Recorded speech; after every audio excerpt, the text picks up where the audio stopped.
Please, allow me to show you something.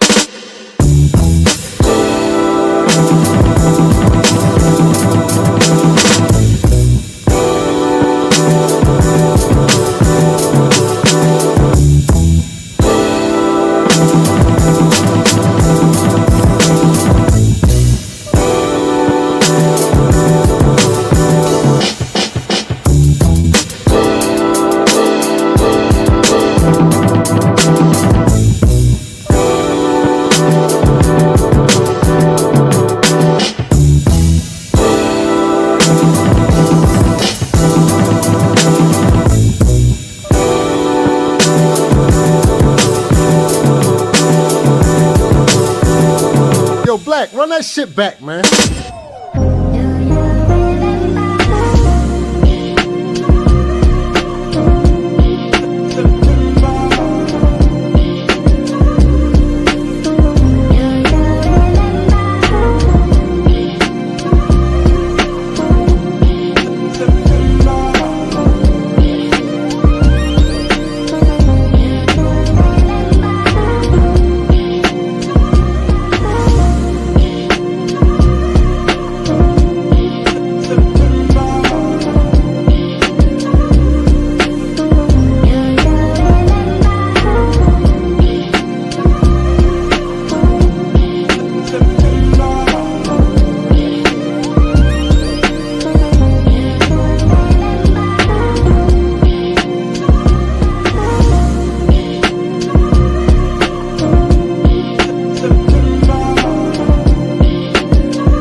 house, but I'm stuck in the castle.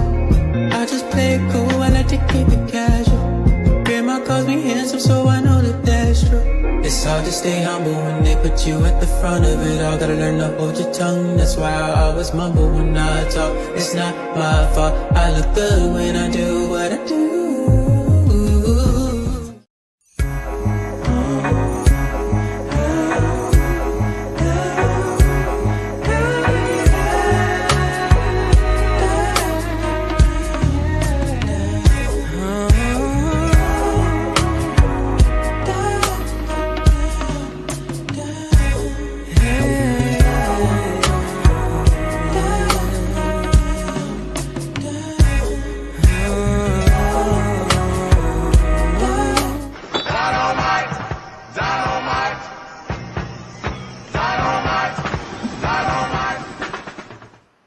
What's going on? Welcome back to another Media Man Live. Happy Thanksgiving. Hopefully everybody had a great turkey day, man. You got your eat on. You know what I'm saying? You know, I did. You know, I did have 3 donuts. You know what I'm saying? If y'all don't know, one of my weaknesses in regards to desserts, well, I have 3. Chocolate chip cookies, the chocolate cake with the yellow inside, yellow cake, and old-fashioned donuts. You know, H-E-B is the greatest grocery store in the world. I was in there picking up some stuff for Thanksgiving, and I seen a 6-pack, you know what I'm saying? And I took down 3 of them. So I had to go to the gym, do my cardio, so I had to make sure everything was good to go because they definitely got me. But if any day, Thanksgiving was a great reason to go ahead and get my eat on. And we had some great football games over the Thanksgiving holiday, man. I don't know what happened to the Ravens against the Bengals, but Joe Burrow is back, so I guess that has something to do with it. But 5 turnovers was absolutely absurd. I do have a little bit of I guess I'm sympathetic to the Ravens because I go back and forth to Maryland. I love Maryland, so to see Lamar Jackson struggle like that was crazy. But them boys, man, them Cowboys look good. They cooking now, man. I see what's going on, and I just see the Bears beat the Eagles. Is that in Philadelphia? My goodness, the Bears are 9-3 now. Man, my boy Caleb Williams, man. Shout out to SC, man. Thank goodness for him. But yeah, hopefully, I'm glad that he's doing well. But yeah, man, we got some fun like we did last Friday. We did Love Connection, I believe, right?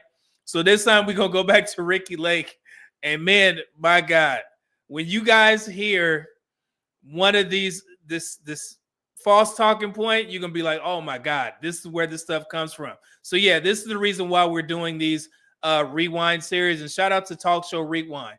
That's where you can find all of these episodes. Okay, so shout out to them. They have their watermark on there. So Talk Show Rewind. But you guys will definitely enjoy this one. This time we have a black man, white woman, and we have a white man, black woman pairing. So this is going to be good. You guys get to see both sides and how they react to white men, how they react to black men, black women, white women, et cetera, et cetera. But I'm going to point out a couple of things that you guys may not be aware of and how times are changing in regards to how black men in particular see relationships. Because back in the day, some things, black men didn't care. You know, you guys will see how that goes on. We got Dr. Umar Jr. on here. You guys, man, it's going to be fun. We got 36 people already in here. I greatly appreciate it. I promise you this will be entertaining. Hopefully I can still at least 2 to 3 hours because I know that I need to get out of here by 9 because the Lakers are playing the Mavericks. Anthony Davis has hinted that he is going to play. So this will be a very special game, and I hope the Lakers beat the shit out of the Dallas Mavericks. As always, but I do like to see Anthony Davis back in LA, you know what I'm saying, to get his just due. Hopefully they acknowledge him if he plays. But yeah, I'll hopefully beat the hell out of him. So that's what it is, man. Laker Nation, what up though? So yeah, so let me get back to these super chats. And again, before we get started, let me go ahead and acknowledge what's going on with the mouse. Pool Man for putting all the links in the description. Greatly appreciated, brother. And thank you, Olua, for putting, telling people to like the live stream. Thank you. Appreciate it. just opening up. We back at home, man. I had to move everything off the tables because Thanksgiving. But yeah, I'm back in the office. So let's see here. Let me see. We got some super chats. My bad, y'all. Got Air Force Ricki in the building with the $5 bomb. He says, salute media man and chat. What up, though? Thank you for being here, man. I'm glad some of the regulars are here because you guys give great insight. And I don't just say that, man, because I know that I don't, sometimes I'm like, man, am I tripping off this? In the chat, y'all are very knowledgeable on these relationship situations. So I greatly appreciate you being here. And we got Dante Bryant, as always, with the $5 bomb. He said, brother double N, what up, though? Let me go ahead and give you your just due. Black man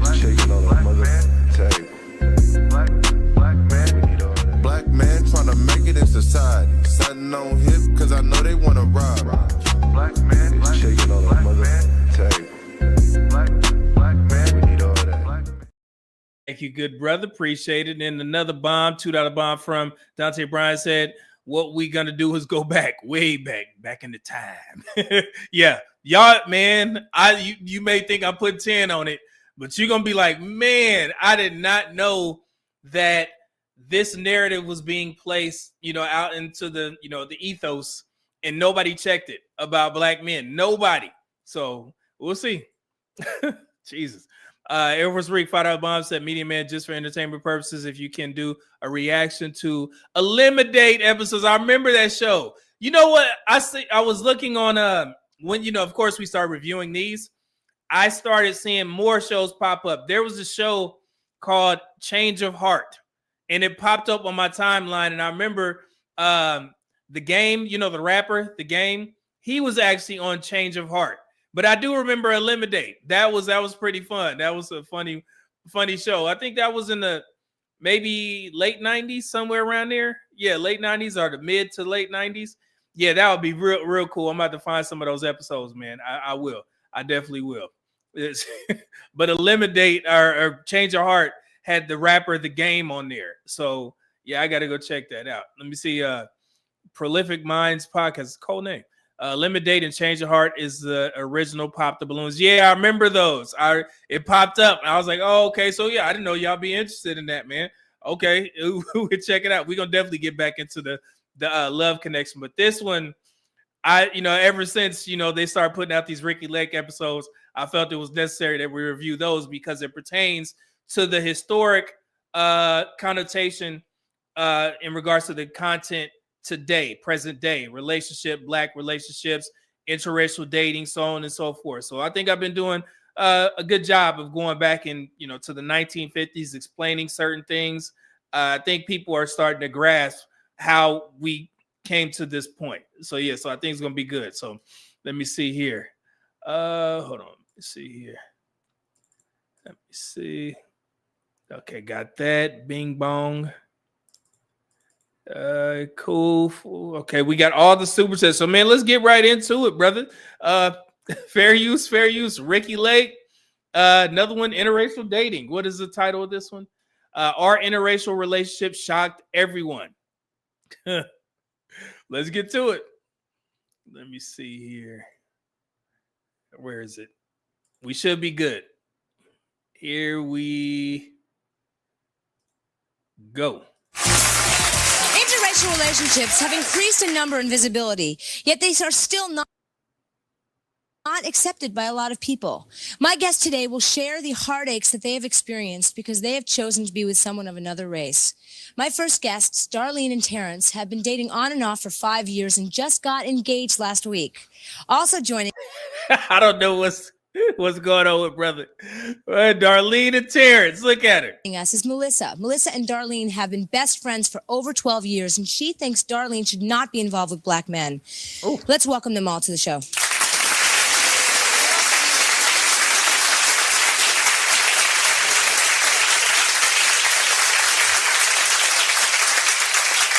Thank you all for being here. Congratulations on your engagement. There it is. Talk Show Rewind. Please make sure you guys subscribe to them. And there's a reason why I keep saying that is because if we didn't have these videos, if they didn't upload these videos, I wouldn't be able to tie certain things for the black community to understand. Because again, let me bring myself up here. again, there was a narrative out there that when Kevin Samuels used to mention Sally Jesse Raphael, Ricki Lake, Jenny Jones, all those episodes, he would say, yeah, man, they used to cook black men in public. And people in the comments, man, I have yet to see people produce one of these videos where they used to cook black men on talk shows. This is why we're here, because people called Kevin Samuels bluff. So that's why I keep saying, make sure you subscribe to Talk Show Rewind, because I'm so thankful that they put these episodes out so we can kind of understand. And also, you know, I remember the videos, but as long as we have the receipts, as the kids say, then I think that helps it a little bit more. Okay. So yeah, so Talk Show Rewind. Here we go. Fair use, fair use. Melissa, why do you say that this couple should not be together? Well, I mean, I think that it's a big problem for them, you know, in life, what they go through, the way people look at them, their children, and the problems that we have within the black community as a whole. So when, you know, we lose another black man, he separates himself from our race, we're losing altogether. So she's saying black women are losing a black man to a white woman. I've heard that uttered in these spaces recently. Okay. But I think now they're a little bit, a lot of black women are a little bit more prideful.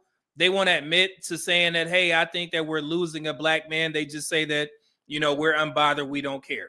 Okay. But back in the day, this was a huge problem. They would say, man, we lost another black man. But remember the last show, they were saying that all the black men were dead, broke, or in jail or gay. So let's get to it. Now, what problems do they face? And aren't those problems their problems?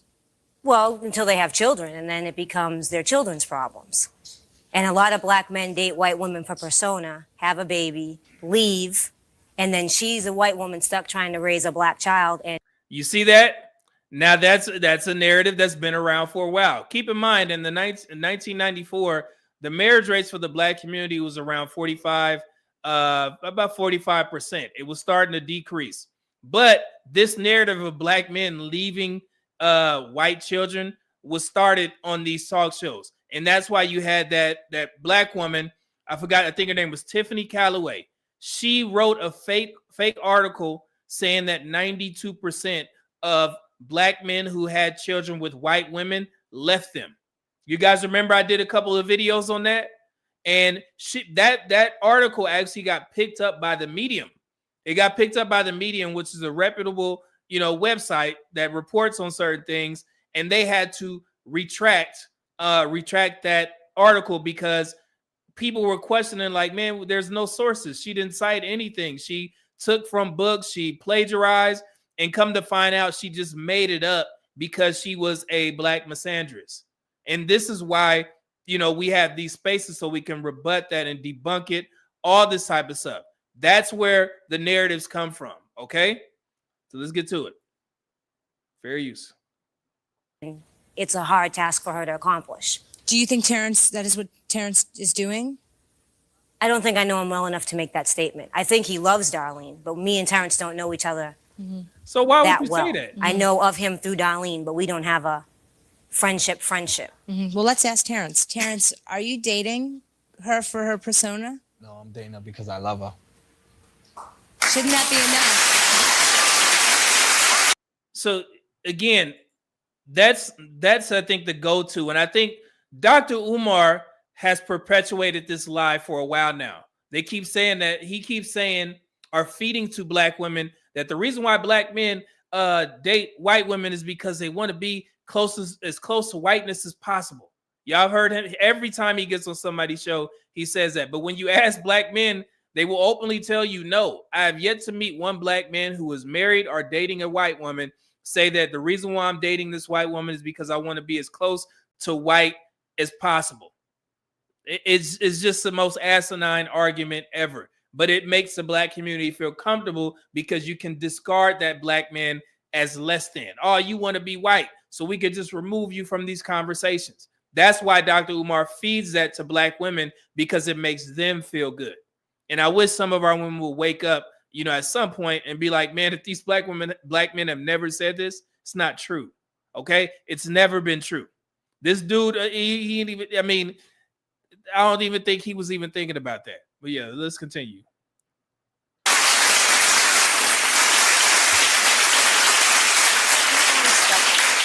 Darlene, what do you think about what you just heard from Melissa? It hurts me because we've been friends for so long. Plus, I have a son that's related to her. And look at that. Now, this is the point that I wanted to point out. This white woman here has 2 buckaroos already, 2 biracial buckaroos. She got kids by another black man, okay? This guy is engaged to this woman. He has no children.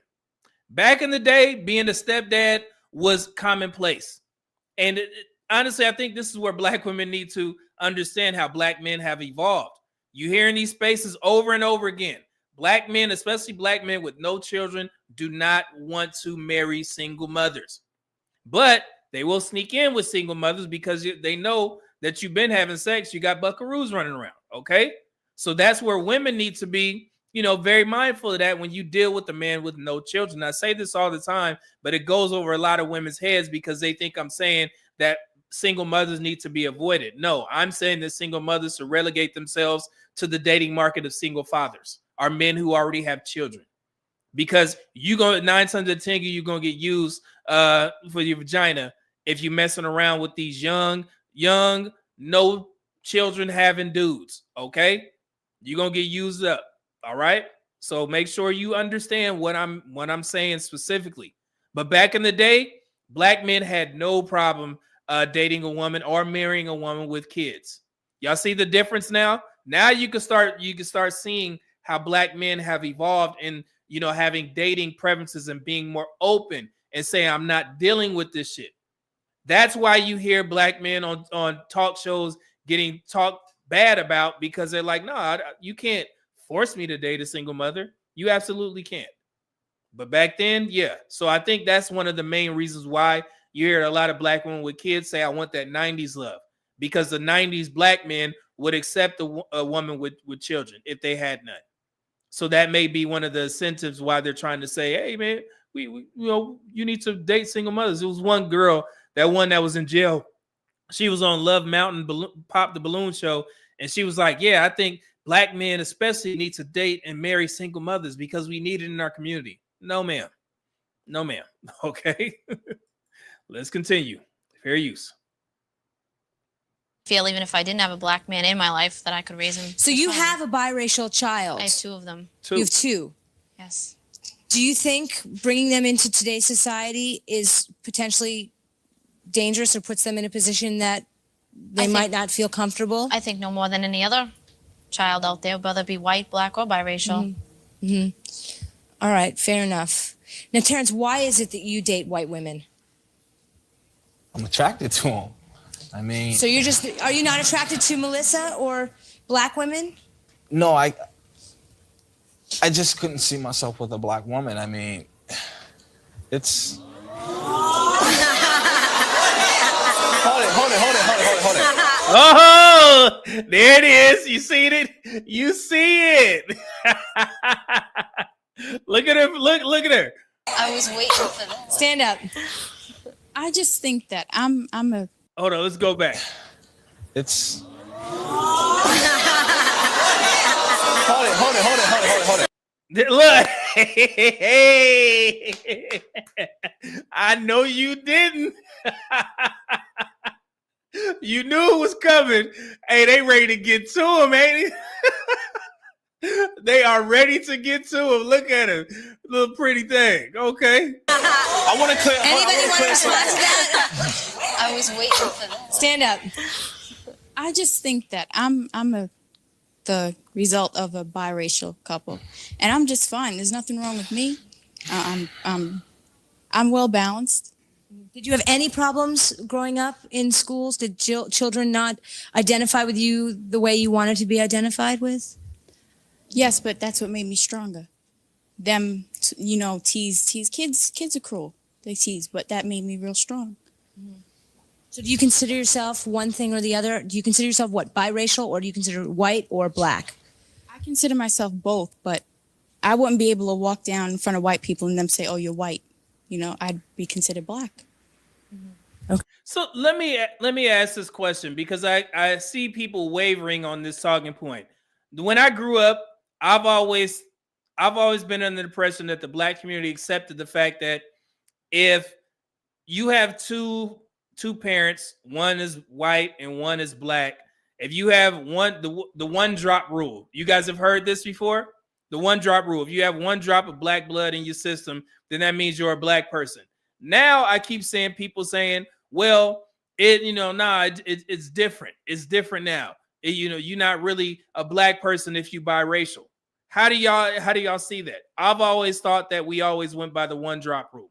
Okay, and then I've learned further in these spaces that black women actually classify a man in different categories depending on who their mother is. So if a black man is biracial, if his mom is white, black women will say, I don't want to date him. But if his mom is black and the father is white, they're like, okay, cool, because you were raised by a black woman. Have y'all heard this before? I was in some of them, black women spaces, and they said that. They was like, yeah, it definitely matters if a black man, his mother has to be black for me to date him. Yeah, I've known that. So yeah, okay. That's kind of weird. Let me see. All right, let's get to it. Fair use. Okay, you want to say?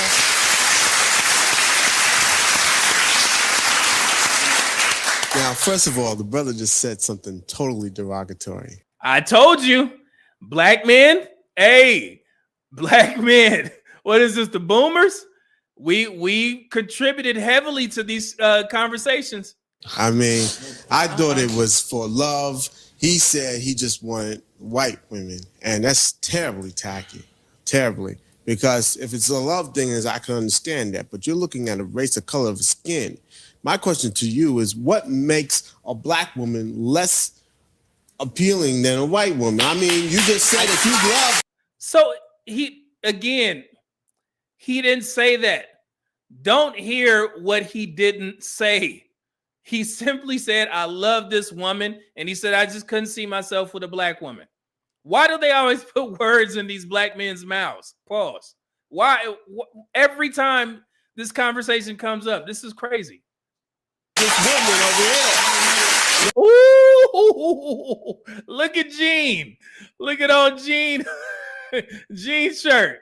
She is mad. Ooh. Let's see it. Dante Bryan, $2 said, if your father is black, you're biologically black. So it's different if the mother is black. Okay. All right. Fair use. Thank you. Look at that. She is pissed. All right.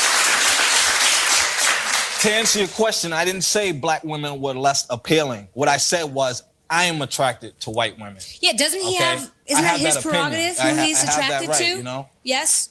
They keep it's the same that happened with the other guy. It's his prerogative. He said, I am attracted to white women. That's it. Lord. Okay. Truest Dude, $2 bomb said the clips from the other day were fire, bro. Oh, appreciate that, man. Glad you enjoyed it. Thank you. Good to see you here, man, with the $2 bomb. Appreciate it. Okay, sir, stand up. The problem that I have with this brother is that for him to say that he wouldn't date a black woman is saying that he wouldn't date his mother. And if that's the second time that a black man has used that your mama black talking point. And you guys, I remember some people in the comment section, man, well, where you think them black men got it from? They got it from black men. Okay? The second time, and I'm going to clip it up in here. Your mama black. I never understood that in my life. Never heard of it until I got into doing content. Your mama black, so you should date black women. I was like, what is that? That doesn't make any sense. Why would he want to date his mom? It's the weirdest argument ever. Yeah. Okay, but it's again another black man. I told y'all. Queez, what up though? $5 bomb. Thank you, brother. Said my great aunt told me living as a woman with light skin, she was always too light to be black, but too black to be white, even though she is a black woman. Yeah, and I've heard that I guess that traces back to the old South days in particular. in Louisiana where they had the paper bag clubs. If you were darker than that, than a paper bag, then you weren't allowed into certain clubs or spaces or whatever. My mom used to tell us about that, or my family used to tell me about that. They used to have that paper bag rule. Y'all heard this before? May have to do some research on that. I'm gonna put the video together. Let's see here. Thought Club 3 a.m. Cold name. It said gifted 1 Media Man membership. Thank you, good brother. Appreciate it, man. Thank you. Whoever got that membership, make sure you thank Thought Club 3 a.m. Thank you. Appreciate that, brother. And then we got Dante Bryan with the $2 bomb. Said, yeah, no shit, because I don't F my mom. That's what I don't understand. I've never understood that argument. That's wild to me. Let's see. Saint Cyr, what up though with the $9.99 bomb? Said, what is up with these? What do you say? Oedipus complex having ninjas. I'm not trying to date my mother, a sweet home Alabama ass. I don't understand it. Y'all gotta you gotta educate me. I'ma just see these and bump into them, put gun to them, run through them, make them dookie, gas station sushi. Yeah. Thank you, good brother. Appreciate that. Yeah, it's always used against black men. So it's weird to me. See here, True as Dude, $5 bomb said, these RL throwbacks are wild to watch now in 2025. Same old talking points. Black men simping for the sisterhood is wild work. Like the stream, y'all, man. It's all starting to make sense, and that's why you have a distinct difference between black men who do content. And that's why I always harp on. I'm like, man, if I agree with the majority of things that you say, and I see myself with the same talking points, then there should be no reason for me to be doing content against you, because we already got black men who don't like us in the first place. They have their own opinions, which women gravitate to, and those are the men that I call out when they lie about black men. So I'm like, we got to have some code of ethics here. And I don't mind being separated, bro. I done told y'all that before. The rule of 10. I don't mind if they have a section of black men that pander to black women, just as long as you don't lie about black men. I'll stay out your business. If those women over there don't want to do their due diligence to understand what these men are doing, do what you need to do. Just stay over there. Don't lie on black men and see whatever they say. If that's giving you results, cool. But I have no issue separating myself from the group. Y'all know that, okay? Sigma male, okay? I don't mind being the quote unquote outcast. I'm gonna do the type of content that I want to do. So if you gravitate towards me, cool. You rock with them. Hopefully their message gives you something that you can use in the world. Okay. But yeah, man, we gotta kind of be on code at some point. But in these spaces, there's no code. So that's why I like to be in my own little space. So but yeah, that's y'all starting to call it out, man. It's crazy. Let's continue. If your mother is black and you wouldn't date your mother, that doesn't make any sense to me. So that, to me, is a form. You see, he even said it. If you wouldn't date your mother, why would you even say that? That shouldn't even be a what? Woman is saying that he wouldn't date his mother, and yes, he would not date his mother. What? They're gonna get me mad all the way back from 1990s. Why would he date his mom? What? Lord. If your mother is black and you wouldn't date your mother, that doesn't make any sense to me. So that, to me, is a form of self-hatred. And that's a product of all the things that we go through as black males. And that's just... Let me ask you, sir, would you ever date a white woman? Listen, wait. Pay close attention. Listen to Ricki Lake. Listen. And that's a product of all the things that we go through as black males. And that's just... Let me ask you, sir, would you ever date a white woman? I've dated a white women before. Nigga. Are you serious? Are you serious? This is the second black man that has had an argument against a dude who dates white women, and then he backtracks. Oh yeah, you know what I'm saying? I date sweet whites. Ain't nothing. That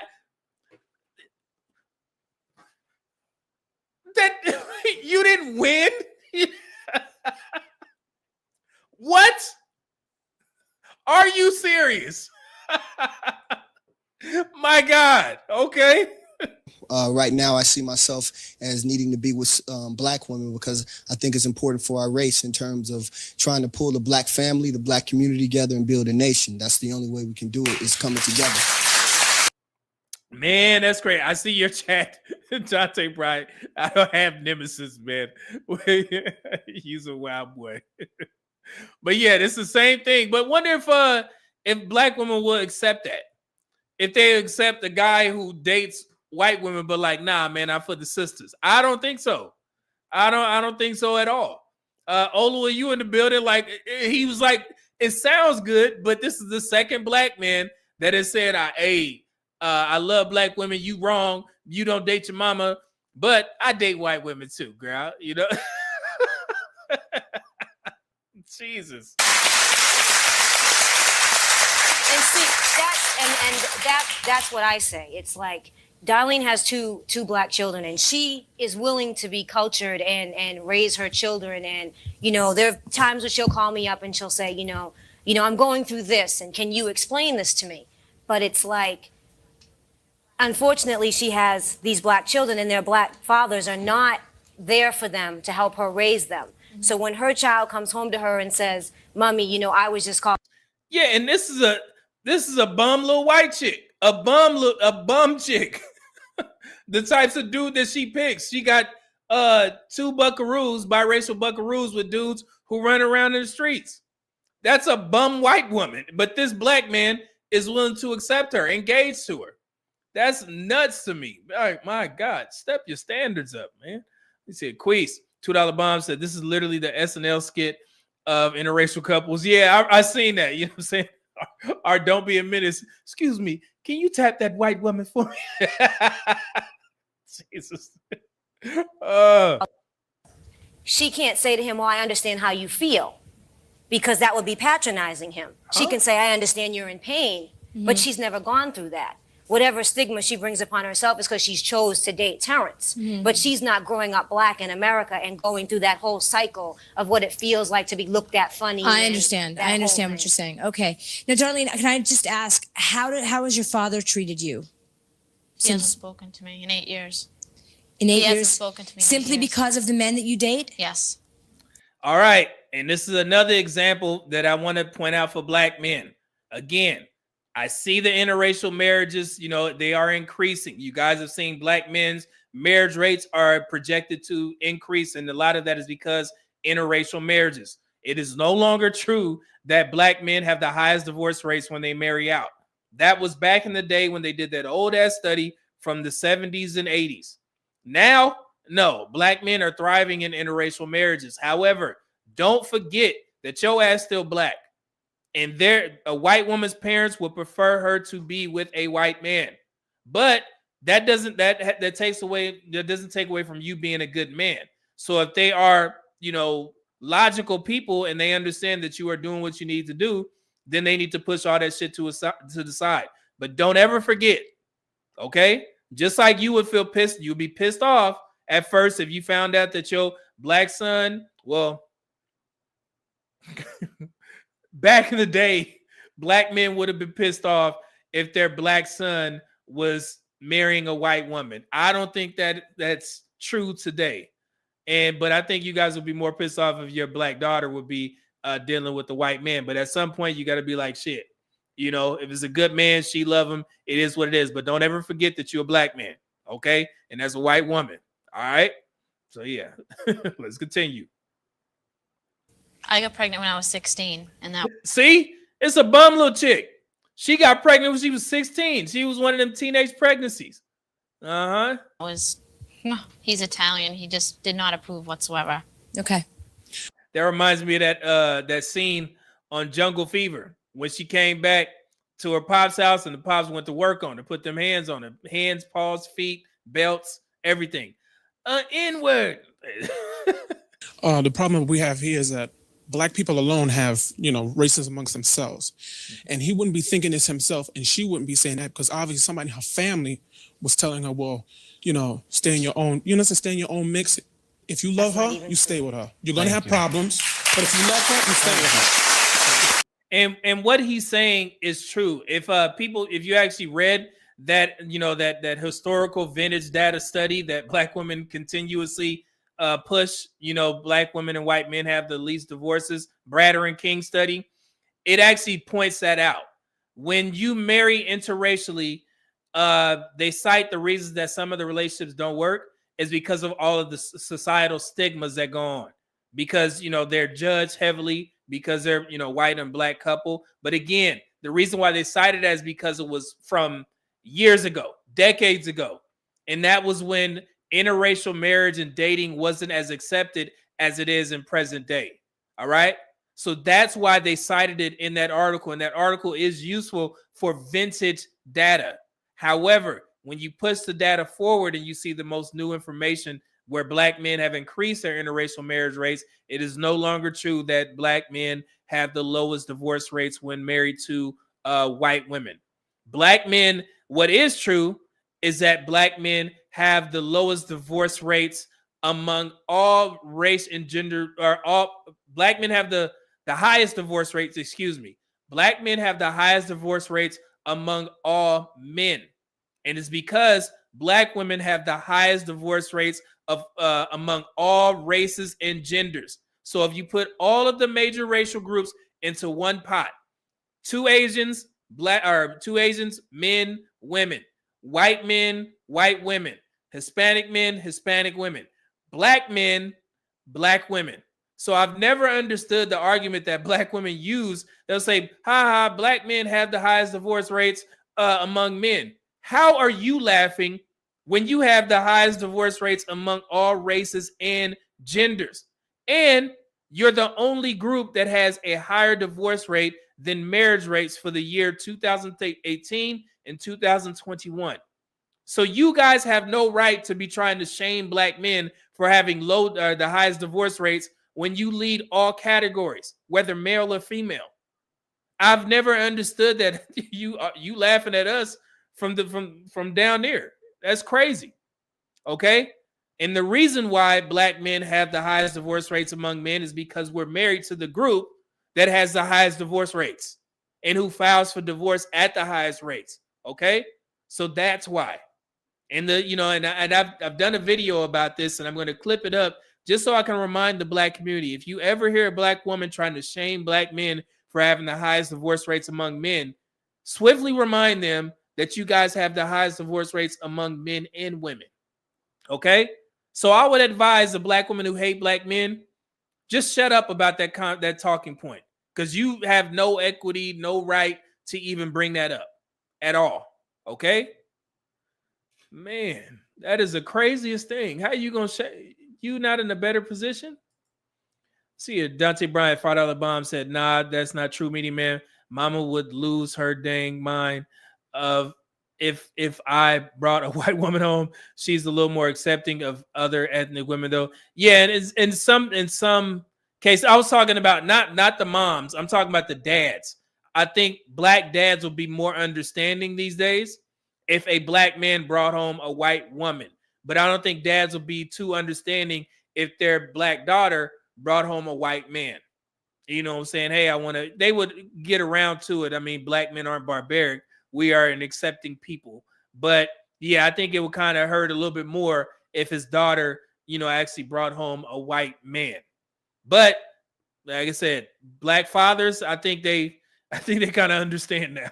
So, I mean, that's just my opinion. So let's see here. All right, cool. All right, let me get this out of here. Let's get back to it. Fair use. Our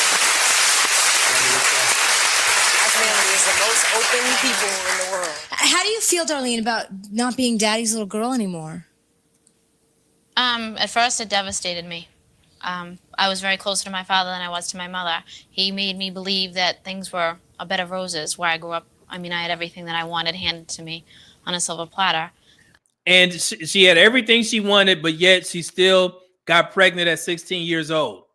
There goes that narrative that, these types of women who have children young come from unstable households. I learned to deal with it. It took me quite a long time. I recently saw him in Virginia at a wedding, and it brought back some old memories. But if he didn't want to talk to me and be bothered with me, then But the bottom line him. is you love Terrence and you're willing to spend the rest of And your I life love my with him. children. And it's all started with my oldest son. And he wanted me to have an abortion. He wanted me to either have an abortion or give it up for adoption. And I wouldn't do that. I respect your choice. Thank you. I think with all of the hate in the world, that we don't need to add any hate by separating people. If you love her, then stay with her. But make sure you're with her for the right reasons. I agree with my brother here. That you bring to this relationship a pathology. When you don't like who you are, when you don't like your own people, then there's something wrong, and you're bringing that baggage to the relationship. So before you settle with her, make sure your head is clear as to why you're doing it and what you're doing. And if you are feeling Yeah, and I absolutely agree with that, man. And same thing goes for black men and black women. If your reason to date interracially is because you hate your own race, or you hate black women, or you hate black men, I don't rock with them kind of people. Okay? Because y'all be on social media talking shit about each other. I put those types of black men in the same categories as I put the divestors. Okay? Calling black women out their names, and this is why I'm dating black or white women. Nah, I don't rock with you guys. But if you just find a white woman that you love, and you actually want to take care of, and y'all make a great couple, then by all means do what you need to do. And I keep saying this, man. In the military, I have so many friends that have interracial marriages, either black woman, white man, white woman, black man. It don't matter. They're not on these spaces like that damn Danish deception woman. She was so happy to have a white man that she was posting all on those swirl websites. I don't like them type of black folks. Okay? Especially, if it's a black man doing it, I don't rock with you. If you're a black woman doing that shit, I don't rock with you either. Okay? So if you decide to date out, just let it be because you just found a woman that you like and you just open to dating all races. But if you going out the door and you talking mess, it is what it is. I just discard you because it ain't no reason to be talking to you. I just discard you. Okay? So let's continue. So I agree with that, man. then stay with her.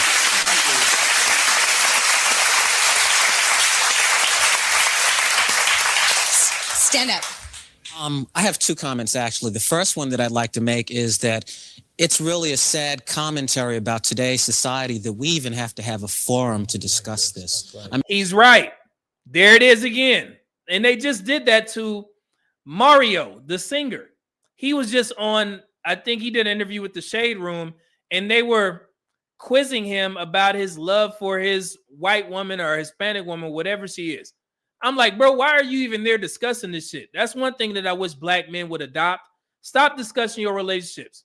Because at the end of the day, what is the black community going to do? Nothing. Okay?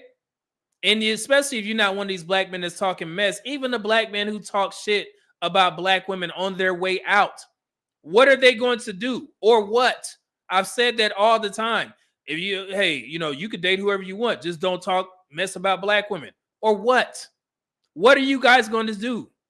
Are you going to get Reverend Jesse Jackson, Al Sharpton, Dr. Umar to form a shield to say that you aren't a part of the black community anymore? No, you ain't going to do shit. The best that you can do is leave those types of men or women alone, because you saying you are just don't talk about or what? Nothing. Okay? So stop saying that dumb shit, because typically in the street, if you say, yeah, you say one more thing about my mama, you know what I'm saying? Just don't say nothing about my mama and we good. And if that man says something about that man's mama, then they're going to fight. It's the same thing in the black community when y'all dumbasses say, just don't talk about black women. Or what? Nothing. Get that through y'all thick skulls, black community. That you're not threatening a black man just because he talking shit about black women. Just leave him alone. Y'all don't want him anyway, right? You want him back in the black community? You want him to re-enter knowing his thoughts about black women? You still want that man? No. Do you think black men still want Onika, the Danish deception girl? Because she got done wrong by a white man? She wanted to be close to whiteness as close to whiteness as possible? Do you think that I would recommend her for a black man? No. Posting all on them swirl pages and shit? No. So you're not going to do anything. Just shut up and leave that person alone. Okay? Damn.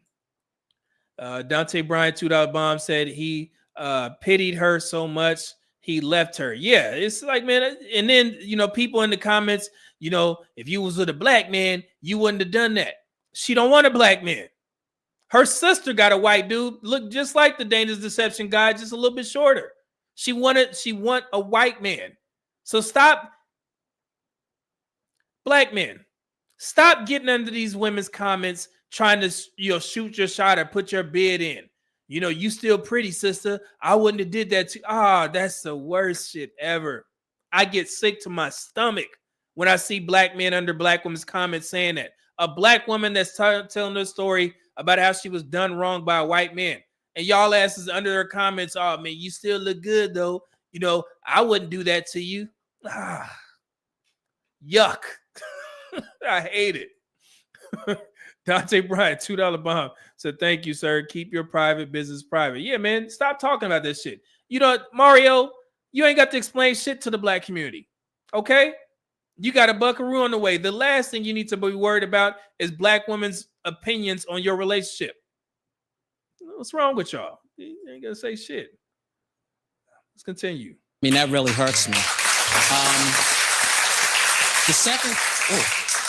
all right. The second thing that I would like to say is it's not about black man. It's not about white man. It's about human. That's right. Wake up. Wake up. You see the black men being the voices of reason? That's two of them in a row. Wake up.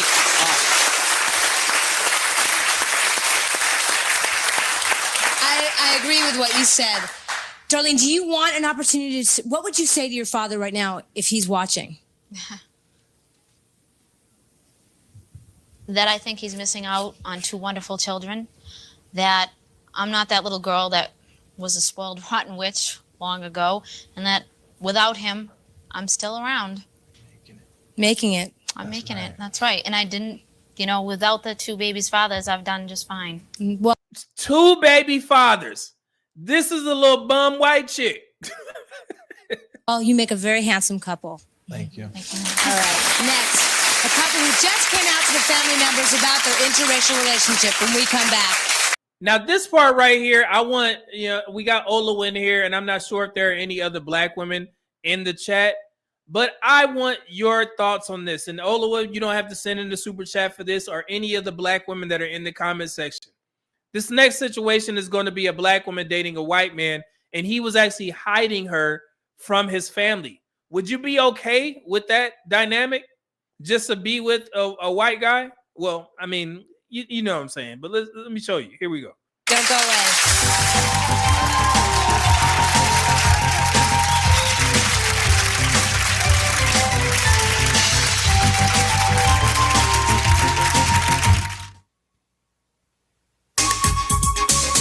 Look at that.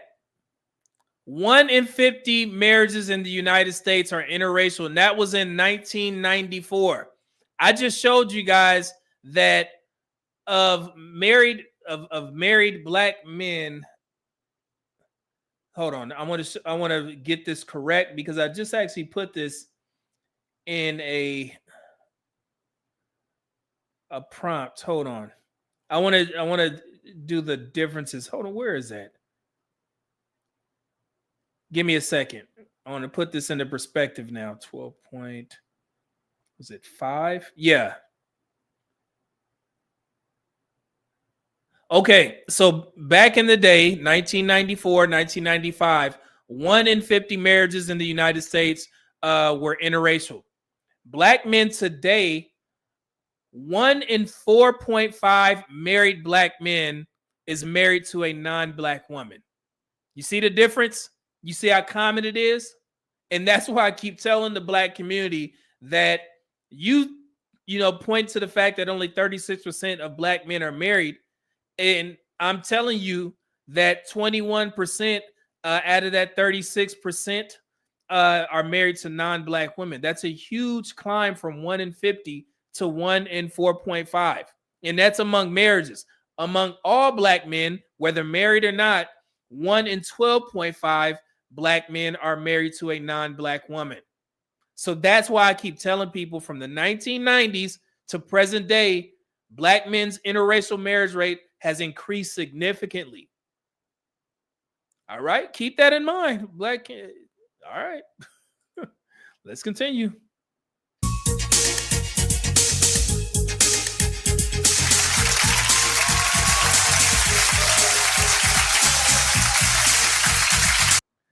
Okay, Ola would say absolutely not, but I wouldn't date outside my race. Yeah, and I know your stance on it.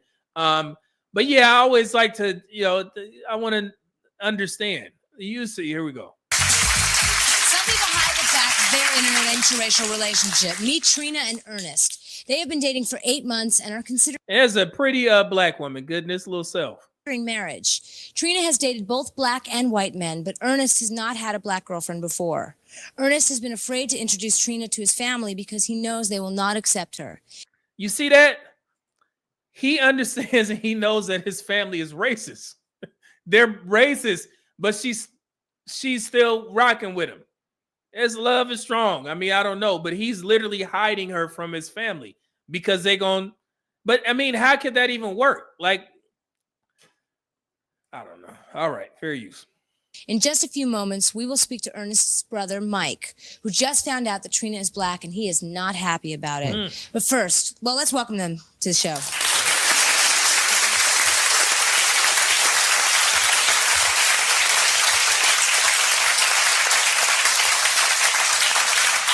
Ernest, I'll start with you. Why are you afraid to introduce Trina to your family? Basically because my parents are a bunch of backwood hillbillies. And they really wouldn't accept it. They were raised very bigoted, very racist, and they just would not accept it. I have a lot of black friends. Honestly, I would think that would be a red flag. If you were dating a white woman and she told you, "Hey man, my family racist as hell," I'd be like, "Well, I can't be with your ass. Apple don't fall from the tree. I can't deal with you. I mean, I can't be comfortable in there. They may try and do something to me. You know what I'm saying? Somebody probably had to get you, but hey. Friends, and they think that's fine. But being in a relationship, that's taboo to them. Really? Now, you knew that going into this relationship. Did you think twice when you started to date Trina? Well, of course, I think we all think twice in any relationship. But because she is black, I thought about it. And the thing that I was thinking about is I'm the youngest in my family, and I'm the favorite. And my parents always put me on a pedestal for the rest of my brothers and sisters to say, why couldn't you be more like, him? And the fact that if I told them that they might be why couldn't you be more like Lloyd Braun? disappointed or hurt, or that they might disown me, it creates a tension there. Right. Okay. Yeah. You're shaking your head. I have a suggestion right off the bat is get off the pedestal. It's lonely up there. Come on down with the rest of us. Oh, yeah. I mean, I had to climb off of my pedestal, and it was much nicer down here with the rest of the world. Trust me. And I've got a good husband to show for it. Got him a nice little black. So stand up. So you're married to a black man. This is your husband? Stand up. What a nice couple. Hey, hold on. Don't be yelling at my brother like that. Hold on. How does your family feel about your husband? It's rough. It was rough at first because it was kind of hard for them to practice what they preached, but he's good. No one's going to complain about it now, and it doesn't make any difference because they brought us up well by being our own selves. We can stand our own 2 feet, and that's what the parents' job is for. That's what. Fact. I just overwhelmed them with my charm. But I do have. You just overwhelmed me with your charm. I have some advice for Ernest, though. You say that your parents have always held you up as the shiny example to your brothers and sisters. Mm-hmm. Maybe now's the time to make a real strong statement and be a perfect example. I mean, he ain't got no choice.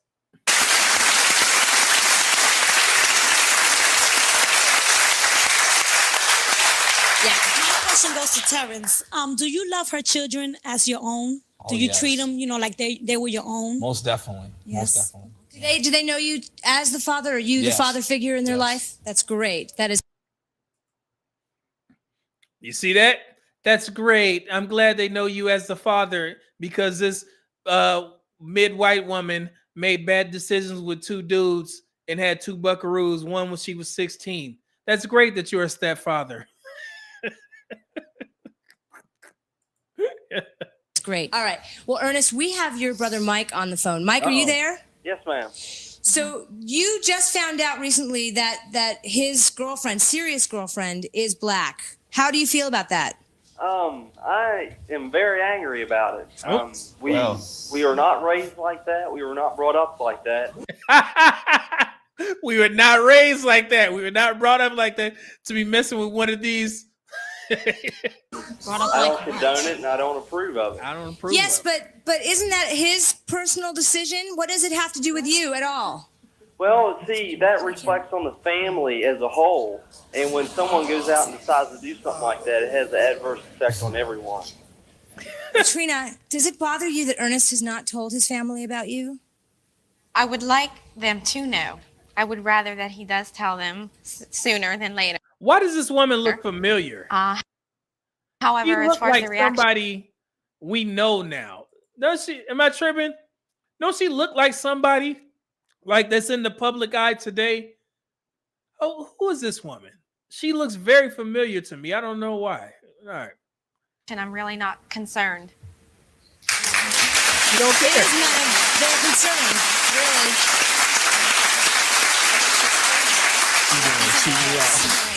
That's what I was going to ask you about. How do you feel? Because I would feel it if you love Trina, I would feel it a personal assault on you that he wouldn't present you to his family and say, I don't care what you say. This is my woman and we're going to be together.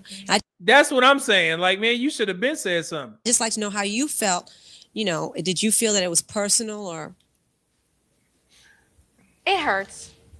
I would rather that they know and then just get their reaction over after they see this TV show. Right. It's not so much that I'm afraid to present her, and it's nothing against her. I'm You're sure protecting anybody her, that's, I assume. excuse me? You're protecting her and her feelings from what your family might do. Right. I don't want her, Christmas time. I know. But you got to stand up, man. You got to have a backbone. You got to have a spine. You cannot let your family run off the woman that you supposedly love. And one thing that you notice on these shows, they didn't give this white man no smoke. But the black man, they keep going back to him, talking about, hey, man, you taking care of them kids? They had all the smoke for the black man. But when the white man up there, it's like, oh, yeah, the only thing we worried about is you introducing her to your family. Why you ain't giving him smoke, asking if he's a good man? Like, you know what I'm saying? It's like the same smoke you gave that black man. Yeah. Caught your ass. See? Yeah. How my parents feel. I would like to have my wife be with the family. Yeah, I'm glad I put it. Yeah, Ola, your mama white. Why you ain't dating a white one? Yeah, we caught him, Ola. You know what I'm saying? Yeah. And in any relationship, the man wants the father and the mother to approve and vice versa. And you don't want to have to make the decision between family or wife. And, I'm just trying to work it in the right time so that it will be accepted easily by both. Right. Now, Mike, are you still there? You went out and did that. Mike, why are you threatening to tell the family? Well, because, like he just said, it seems to me like if he's dating her and he's going out with her for 8 months, he ought to have enough guts to come out and say, hey, Mom, hey, Dad, look what I'm bringing home. Oh, whoa. See, his family is racist. This dude is racist. Look what I'm bringing home. Like she's a thing or a puppy or a cat or something like that. Look what I'm bringing. I hope this woman didn't get harmed. You know what I'm saying? God, yeah. Because this is crazy. My God, look what I'm bringing home. Hold on. What the hell is that? Come out and say, hey, Mom, hey, Dad, look what I'm bringing home. What do you mean, look what you're bringing home? Yeah. Now's your and she's just giggling. That ain't funny. Man, I would have, hey, F you, man. Who brought this together? Me. That's who. Hey, F you. Opportunity, Ernest, to say Now's that. my opportunity. Now is my opportunity. So, if Mike, what would you say if Trina and I got married? How would you deal with that? Well, I'd probably learn to accept it over time, and yeah, I'd probably go to your wedding. I'm probably the only family member that would go, and I'd be good. I wouldn't make a scene because you're my brother. And Well- regardless of what you do, and regardless, whether I approve or disapprove, I'm still your brother. I'm still going to stick by you. That's good to know.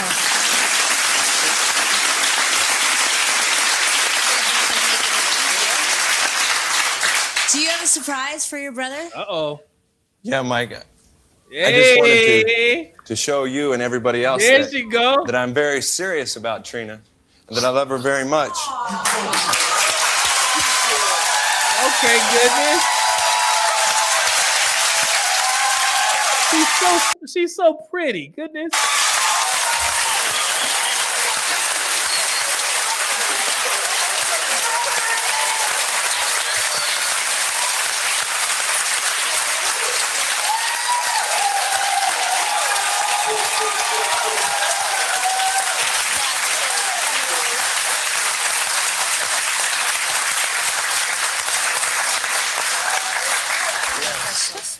Trina, you've made me happier than anybody else in my life, and I want to share the rest of my life with you. I'm asking you to marry me.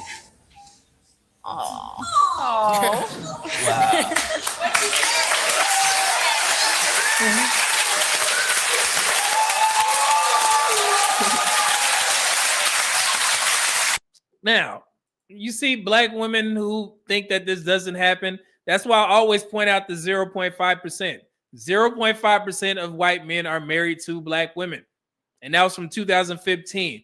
And it may be between a percentage now, maybe about a percentage. Okay. So it does happen, but it's very rare. But shout out to this couple. Hopefully they're still together. So, and she ain't, they ain't do nothing to this woman, this black woman. So, but yeah.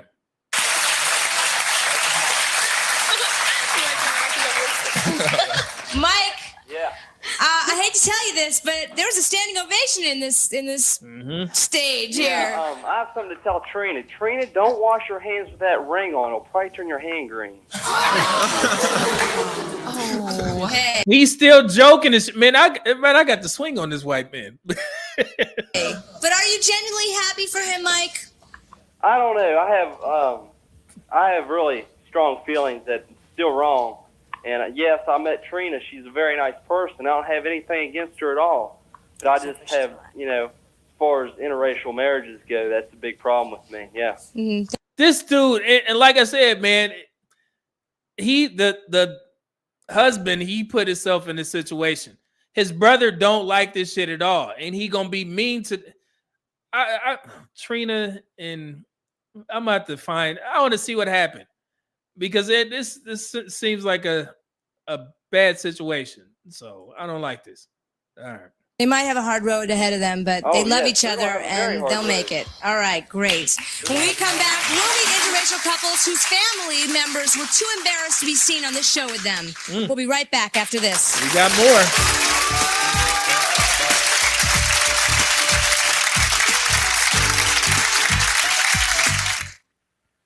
Here we go. Interracial dating can tear families apart. Meet Ann and Mark. Ann's father loved. Brother, cut that shit off. Cut it off, bro. You got to get rid of that foolery on top of your head, man. I'm glad, like I said in the other show, I'm glad black men leaned into the body. You know what I'm saying? Cut it off. Mark until Mark started to date his daughter. Ann's father now refuses to speak to her and did not attend his. Hey, he got a little kente cloth print. His only daughter's wedding. Needless to say, he would not appear on this program with her. Also joining us are John and Vanessa. John's mother objects to their relationship. After speaking to our producer for over an hour on the phone, she ultimately declined our invitation to defend her views. Let's welcome them both.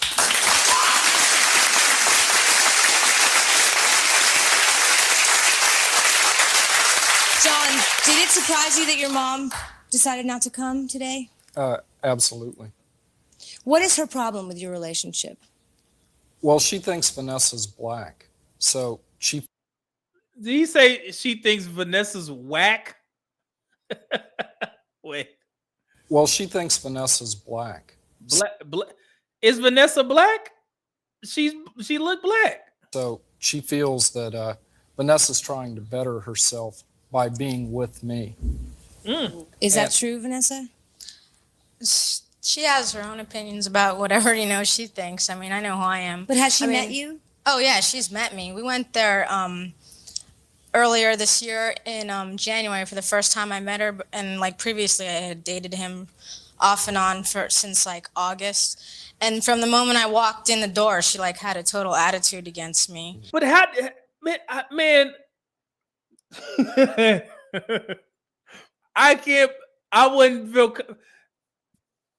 I can't be in a space comfortable where there's some tension. I need to address it immediately. If I found out that there was a problem, somebody had a problem with me in a room, I'm going straight to that person. I'm going to ask you, hey, man, do we have a problem?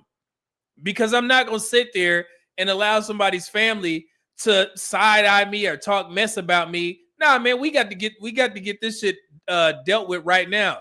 Either, we both going to jail, or we going to just, catch this fade, and we going to just get up out of each other's way. And we going to shake hands, and we going to leave it alone.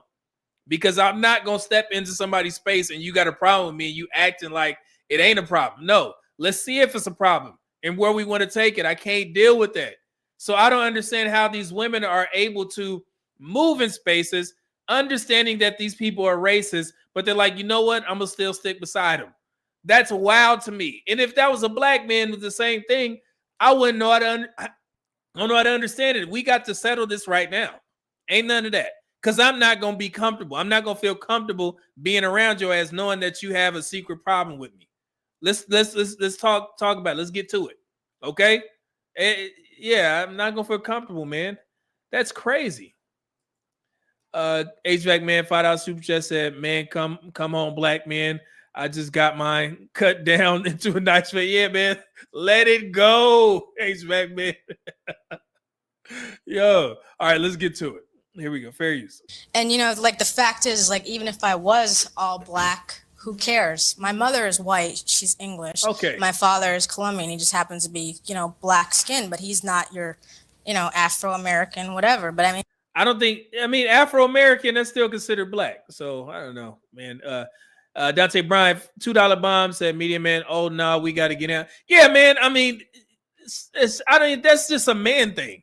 You know what? May have something to do with being in the military, growing up in California, where you may get pressed for wearing the wrong hat or the wrong shoes. I was actually looking for my Dickie suit. I was about to wear my Dickie suit today because the Lakers playing. Y'all, when I'm outside of this and not at work, you may see me walking around Houston in some Dickies and Chucks. So yeah, I'm very, confrontational when it comes to people saying that they have a problem.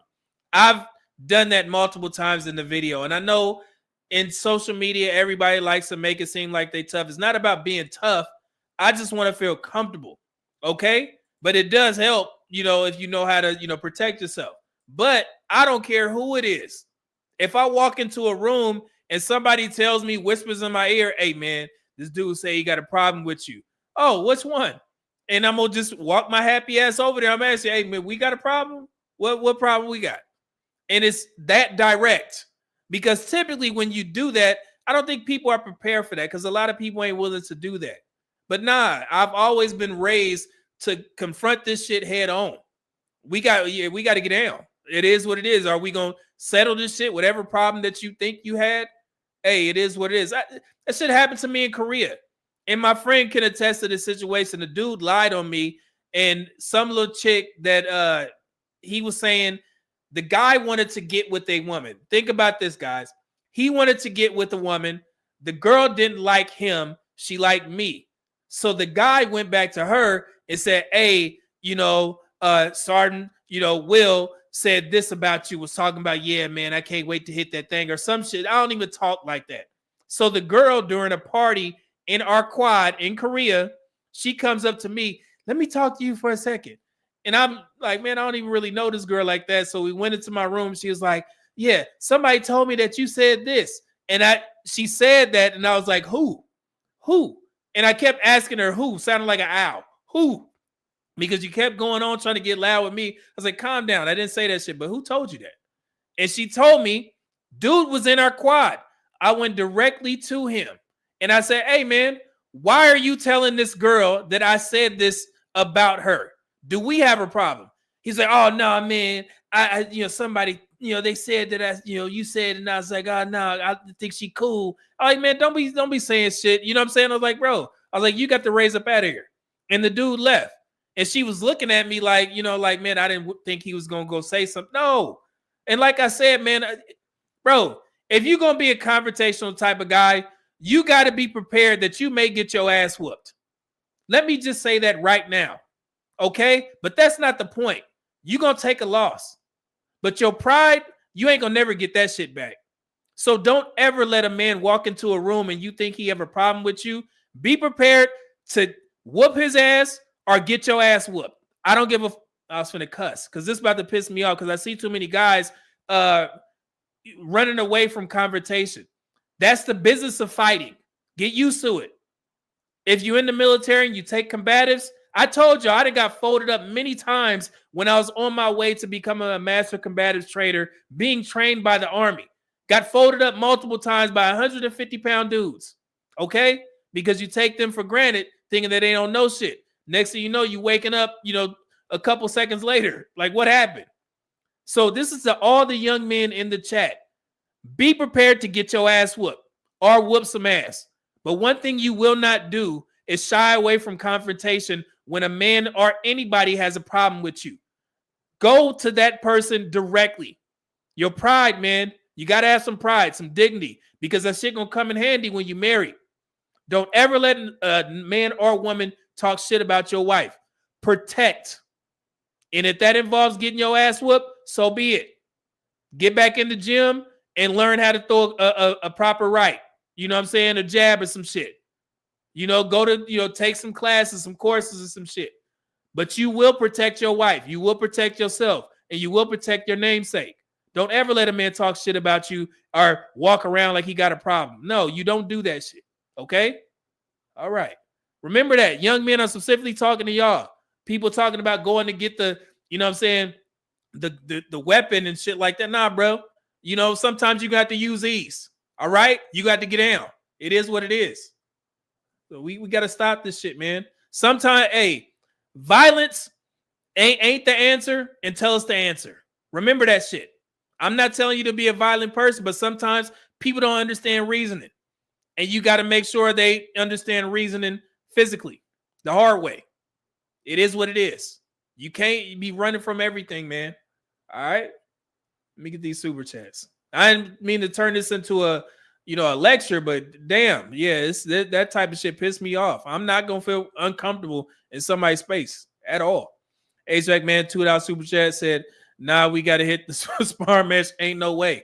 Yeah, it's like, yeah, because people do. And that's why I like DJ Hamp. Like, if they have a problem with a person, he'll put on like a boxing show or a boxing match and they'll box it out or whatever.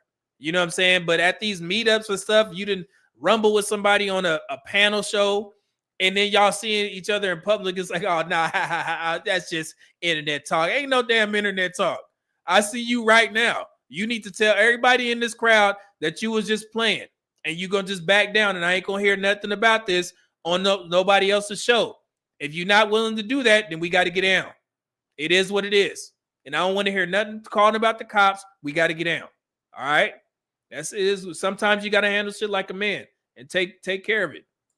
See here, $5 super chat. HVAC man, what up though? So I train Muay Thai, Brazilian Jiu-Jitsu, and boxing for this reason.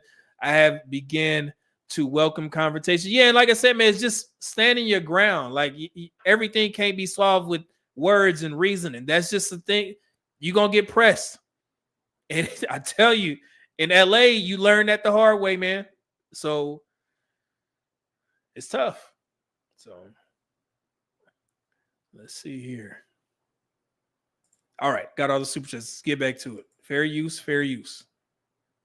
Who cares anyway? If I was, what is the difference? That's what we're talking about today. Yeah, there is no difference. I mean, everybody to me is the same. I'm not prejudiced against anyone. His mother is prejudiced. I mean, because when we went to visit her and she like had a total attitude, and like before that, previously at her own house, he had brought women there and she had never like had any kind of attitude about them sleeping in the same room or anything like that, you know.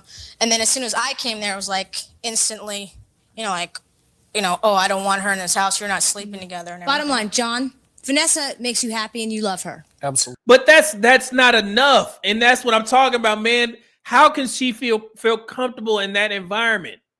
Nah, man, we got to handle this shit right now. Or I can't be with this. You can't be with that guy. It is no way I would sign off on my daughter dating interracially or marrying a man, a white man, and she can't feel comfortable at his house. You really think I'm gonna allow that shit? Where your dad at? Your dad would have cut that shit off immediately. I'm gonna go over there and I'm gonna talk about it. And if I don't feel comfortable, my daughter ain't gonna feel comfortable. Now we got a problem. Okay? It is what it is. But I just don't see how she can navigate, or this is old, but any woman or any man, you can't navigate, you can't be comfortable in that space. I need to be comfortable, man. It is, yeah. That's wild work to me. All right, fair use. Absolutely. Vanessa, she makes me very happy. And you feel the same way about him? Yes, of course. So does it matter really what your mother thinks? Oh, not to me, No. it doesn't. You're gonna See? It's like, I don't care. Like, nah.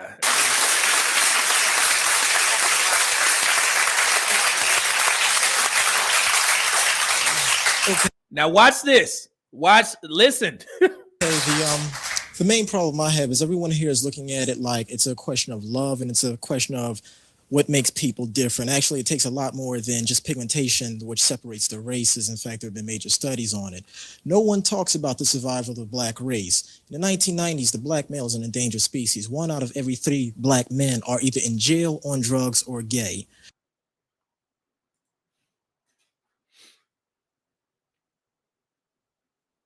Y'all hear that? Did y'all hear that? Where did that come from, guys? And y'all get mad for saying this, and for me saying this. Black men have a huge part in these false, negative ass stereotypes that we're still dealing with till this day. He just said the big 3. That's crazy, right? Hold on, let's go back. On it. No one talks about the survival of the black race. In the 1990s, the black male is an endangered species. 1 out of every 3 black men are either in jail, on drugs, or gay. Now, sisters are going to, Look, they're shaking their head like, yes, let's put a pin in this right now. Because I don't want anybody in the chat leaving here thinking that dumbass shit is true. It has never been true. These so-called pseudo-intellectuals, the statistics, you didn't look at no statistics, brother. I do this for a living. And hell yeah, I'm pissed off at a 1994 clip, but that shit pissed me off because that gives black women free reign to move these things forward when they hear a black man perpetuate this foolery. Okay? Now, he's talking about what did he say? In prison, gay, or in jail, something, dead. Let's take a look at these statistics from 1994. Of course, we're gonna put this shit to bed right now. Right now.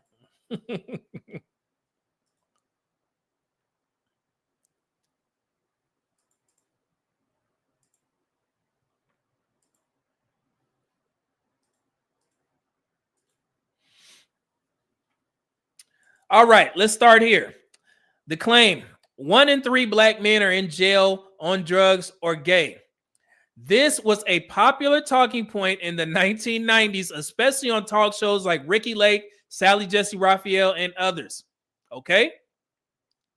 But it was not based on any scientific data set. It is actually a combination of 3 different myths that got mixed together. All right, so A, a misinterpretation of incarceration statistics, the crack era drug panic, and then early moral panic about LGBTQ visibility. Let's go here. The only statistic that got close to 1 in 3 came from a projection, not a reality. 1995 Bureau of Justice Statistics projection. 1 in 3 black boys born in the early 1990s could expect to be incarcerated at some point in their lifetimes if the rates did not change. That was not saying 1 in 3 black men at that moment were in prison. It was a speculative projection. And importantly, the prediction never came true. Now, how many times have you heard black people mention that 1 in 3 black men have a felony? 1 in 3 black men are in jail. This is where this dumbass shit comes from. Okay? Because nobody was smart enough to do their due diligence and do the research to see that none of this shit has ever been true. Are y'all starting to understand why I'm doing what I'm doing? Why I'm dispelling all these false ass narratives that have been circulated in the sewers of the black community? Y'all get it? This is crazy. All right, actual incarceration rates in the mid 1990s. Around 6 to 7% of black men aged 20 to 25 to 29 were in state or federal prison. Adding jails brings us closer to 9 to 10%, depending on the year, 25 to 29. That is nowhere near 1/3. And again, that's from 25 to 29. And I just covered the crack epidemic, the crack era, where we had our largest incarceration rates. Okay, so even if you include the older black men during that time, the younger black men who weren't in prison, that 9 to 10% decreases to about 3 to 5%. Okay, when you add those groups that don't go to jail as much. All right, so for that study, it was 25 to 29 years old. All right, let's continue. Let me bring this up. So, on drugs, highly misleading. In the 1990s, the war on drugs created the perception that black men were uniquely on drugs. But every major survey, including the National Survey on Drug Use and Drug Use and Health, found that black and white Americans use drugs at similar rates. Jesus. Some years even showed slightly higher drug use among whites. So this part of the claim is also false. Dummy. Gay. Totally invented statistic. There has never been a data set showing 1 in 3 black men are gay, 1 in 3 black men gay plus incarcerated plus on drugs. And then from the UCLA Williams Institute estimates, 3 to 5% black men identify as gay or bisexual. Nowhere near 33%. And that's even a projection because of the fact that we extrapolate that out for men. So real quick on how the health system works. Men who have sex with men, MSM, that is the umbrella for men, black men who are men in general, whoever who identify as gay, bisexual, or whatever else, and also the quote unquote down low black men. All of that is encompassed under the MSM population. So when we do tests and people come back positive for certain diseases, it gets filed under MSM because some black men don't identify themselves as being gay or bisexual. However, they had sex with a man. So that goes under the MSM category. Okay? That's why we adopted that, that acronym or that phrase, because we do get all men come into the clinics and they'll say they had an encounter with a man, but they don't consider themselves gay or bisexual. So that's why we have MSM, men who have sex with men. Make sense? All right. So so in the Williams Institute, the study, the most recent one, I think it may have slightly increased, but it was 1.2 million. And that is predominantly the 1.2 million LGBTQ black population. 61% is black women, 39% is black men. There's never been a time that there's been more black men that are gay than black women. Black women actually outnumber all races of women's group in the gay department. Okay? It just is what it is. So, but black men get saddled with this, and it's always used as a, in a negative connotation or whatever. Like I said, man, it's nothing People can be gay, whatever, do what they want. But when you use it in a negative, a negative disposition to try and shame black men, heterosexual black men, because a dude broke up with you or he spoke his mind and now he's sassy, that's where I step in. Okay. And I always wonder, when are black women going to call out gay black men instead of siding with them when they're talking mess about black men? Because if y'all don't know, black women are caught in the HIV tailspin because you have black LGBTQ gay men who lead in the category of HIV, and then you have black women smack dab in the middle, and then you have heterosexual black men all the way at the bottom, third. The reason why black women's HIV rates are so high is because y'all dealing with gay men who have sex with men unprotected. But for some odd reason, y'all got all this smoke for heterosexual men, but you have no smoke from the group that's actually giving you the most diseases. Why is that? Why haven't y'all had a discussion with the gay population in the black community, the gay black men? Why are y'all talking about us heterosexual black men when we're not the problem when it comes in that area? You need to be talking to the MSM community. Or you need to stop fucking so much. And you need to get tested with the guys that you're having sex with. We've already proven that there are a significant amount of black women that don't mind having sex with gay men. And that's where the problem lies. So it's about that time that y'all have some sort of town hall meeting without heterosexual black men, and you talk to those gay men and ask them why you ain't telling us that you having sex with men, or why you ain't telling us that you're infected with HIV before we have sex. Can y'all do that? Are you scared? Damn. So it make no sense, man.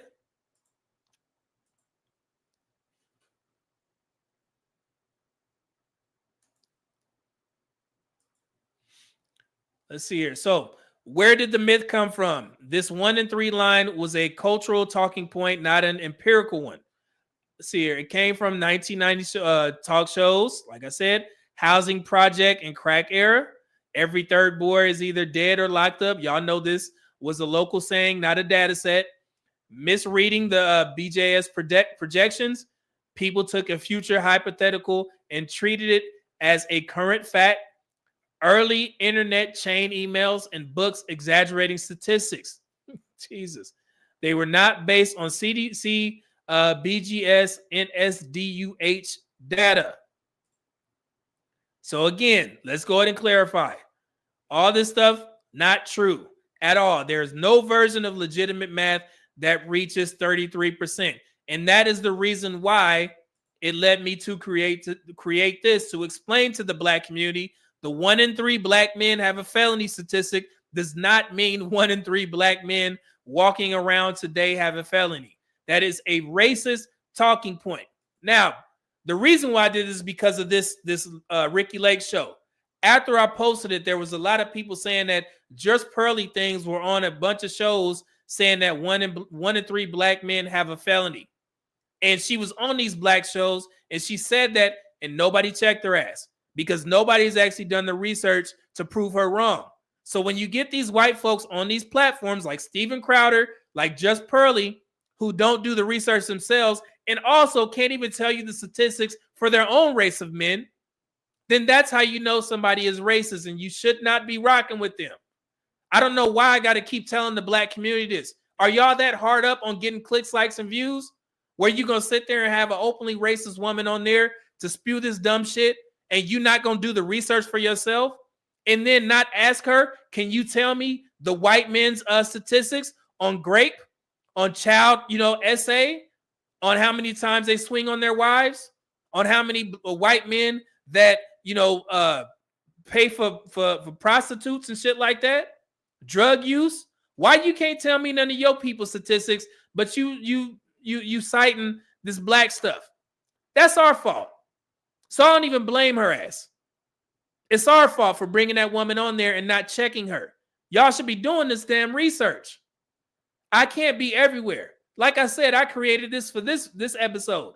Not because of her. I didn't even know she said it. Until I started getting 3-4 emails, DMs about this shit. Oh, man, is this true, media man? Why are you asking me? The time that it took for you to DM me and cut and paste what Pearly Things had said, You could have did the same thing that I did. Everybody's supposedly an expert because of ChatGPT now, right? ChatGPT the shit and let me know what it says. Then you bring me some information and we can have a discussion, okay? Because I can't be everywhere. I don't mind doing this stuff to educate, but when you hear it, you need to say something, okay? So yeah, man, you gotta watch these white folks, man, trying to go viral and shit. Oh, I went on the black space and I told them to their face and they didn't even check me about it. I didn't even check the statistics. I just heard it. We got to do better, man. Now, so like I said, the 1 in 3 narrative came from older research about the lifetime risk of imprisonment for black men born in the early 1980s. It does not mean that 1 in 3 black men alive today are felons. I need to make that clear. The newest sentencing project report, like I reported, shows black men born in 2001 now have a 1 in 5 lifetime risk and not a 1 in 3. And that was one of the sticking points where I was telling you guys that you need to be proud of these millennials and the Gen Zers because they are primarily responsible for decreasing these rates. Okay? So again, the 1 in 3 black men are felons line is outdated, inaccurate, and is often used as a racist talking point to exaggerate criminality in the black community. That's how they get us. Okay? It's right there, man. My goodness. And just to see a black man from the 1990s perpetuating this narrative, you can see why black women think that we're less than. And I've said this before. I don't blame black women for thinking that. How many times have we seen on these shows black men repeating these false narratives, black women repeating these false narratives? And then the modern black women hear it and they're like, oh, well, these men ain't shit. Now I ain't got no reason but to try and date outside my race because all these black men is broke. They in jail or they gay. And that's leading black women down a dark path because there has been a slight increase on black women getting with white men and they end up deleted because they think that black men are less than probably, which is why they have these tweets and shit about black men being trash. And then they go to a white man. He ain't ready to handle that black woman pressure. And they end up getting deleted. It's not right at all. It's sad, but I feel that if they were told the truth and the narrative about black men was more positive and more truthful, then they wouldn't think like that. But since it's not, they're going to these other races of men because they think that we're less than because we have people in the black community and society telling them that we ain't shit. And that's why we need to be more vocal as black men to, hey man, this is wrong. This is false. This is not true. Okay? Some of these women, let them go. It ain't no saving them. I tried. I was trying to be more vocal in the comment section. They ain't listening. It's just a bunch of shaming language after I tell them the truth. But some of these young women, you know, hey man, we got to start being more vocal. Okay? If you care. If you don't, man, I don't blame you. So this shit it's all bad. I missed some super chat. Sorry, guys. I know I went on a tangent there.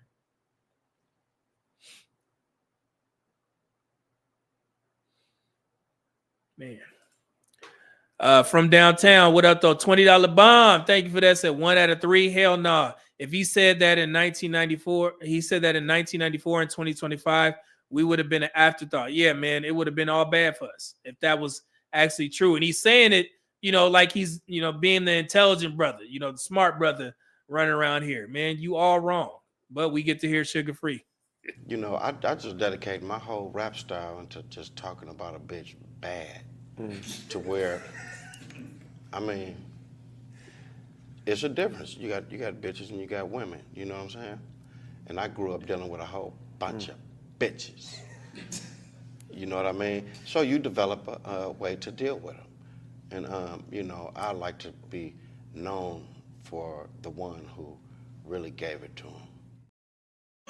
Thank you, Sugar Free, and thank you from downtown. Appreciate that. And my guy, Pretty Boy 79, coming through with another gifted 5 Medium Man memberships. Make sure you maintain it, that brother. Man, I got a message from YouTube Pretty Boy. Hold on, let me see if it's still up here or was it on the memberships? They actually said that your memberships are growing. Yeah, 5 fans. That was just you. It said, did you know?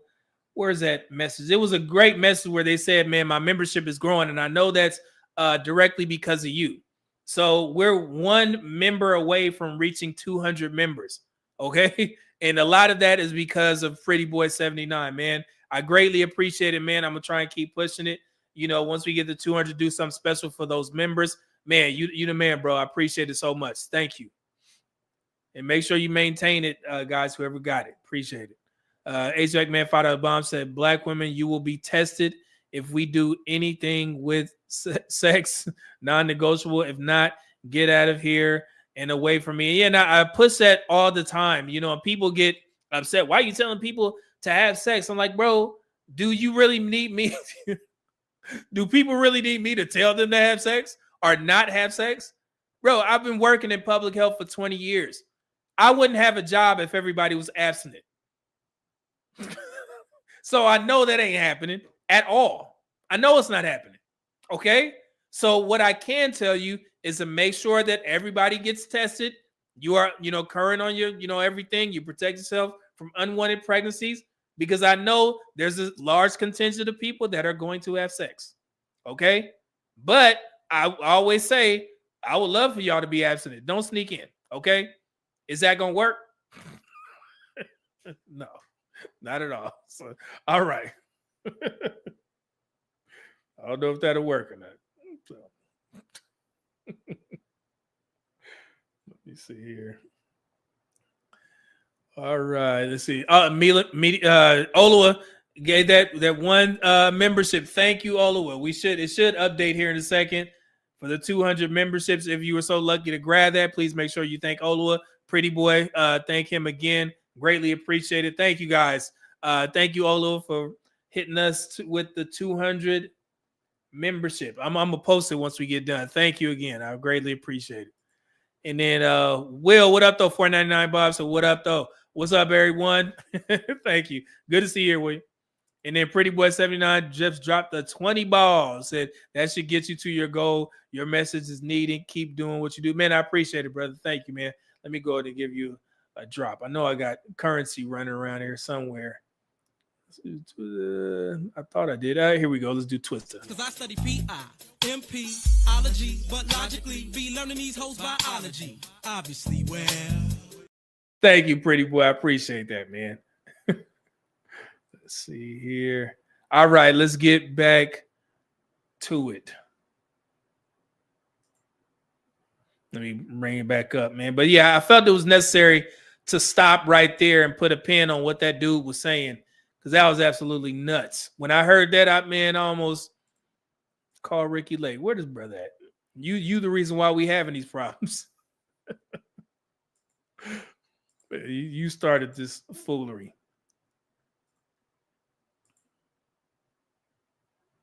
Let's see. All right, here we go. Fair use, fair use. We back at it.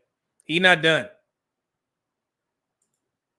Whine and talk about all this and then date a white dude or brothers dating white women, this is not going to do anything for the propagation of our race. I have a half brother and half sister who are half Korean. However, they are of no use to my race, so I do not pay them any attention. This dude is crazy. Would you do that to your brother and sister?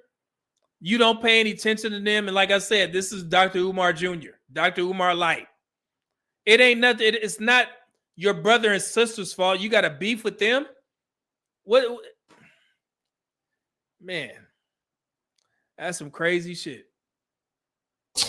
But that's just the way you feel, and that I don't feel that's your problem as far as I'm concerned. Okay, wait. All right, let me give you a chance to respond to what he said. There's no race that's 100% pure anything. If you look through the history books, not no lying. race is pure. Stand up. You said that she thinks she's black. Your mother said that Yes. She Right. thinks she's She black. thinks I'm black just because I look You black, are black. right? You said you have black and have Colombian. No, I have You black- are- I have you black are blood. black. You're black. What if I Period. have The black end. in- I don't care if you're Colombian, Spanish. You are black. I don't care what you are White and black. Hispanic. No, And it wait, doesn't wait, matter wait. anyway. I am me. Who are you to tell me what I am No, anyway? I'm looking at you and I'm telling you that you are black. I don't care if you have 10% of black skin. Oh, You are okay. black. You know everything, But- right? See, and she would be considered a swirl or divest. She not listening to what the brother said. The Colombian, Afro, Latina, all this type of stuff, she don't accept that part. That's how I think. But it's a lot of people that think different. I think like, man, hey, man, Afro, Latina, I know black. Brazilian, Colombian. I mean, man, you black.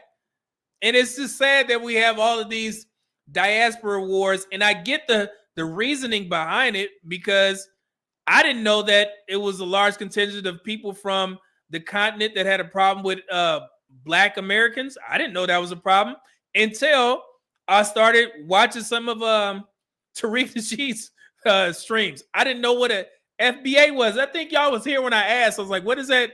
What is the FBA? And it was another term that we use in these spaces. And I didn't know what any of this shit was. I'm like, man, you black, I'm black. It is what it is. But we have a problem within our own, I guess culture. I don't know. And like I said, I get it, but I still don't know why we're beefing with one another like that. It's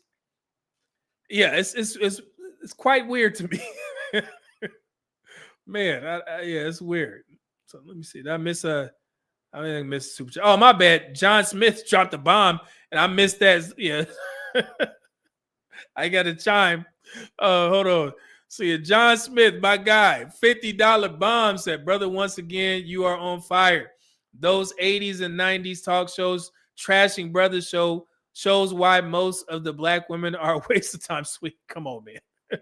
Also, check out Sally Jesse Raphael's show. She'd rather stick pins in her eyes than date black men from Black Woman. Yeah, man, I know that's gonna be hot like fire. My God, yes. Let me get you one. Hold on, here we go. Wait a minute. I'm black, y'all, and I'm black, y'all, and I'm blacker than black, and I'm black, y'all, and I'm black, y'all, and I'm black, y'all, and I'm blacker than black, and I'm black, y'all. Thank you, good brother. Appreciate it. I'll definitely put it on the list, man. Thank you. Man, these old talk shows, goodness gracious.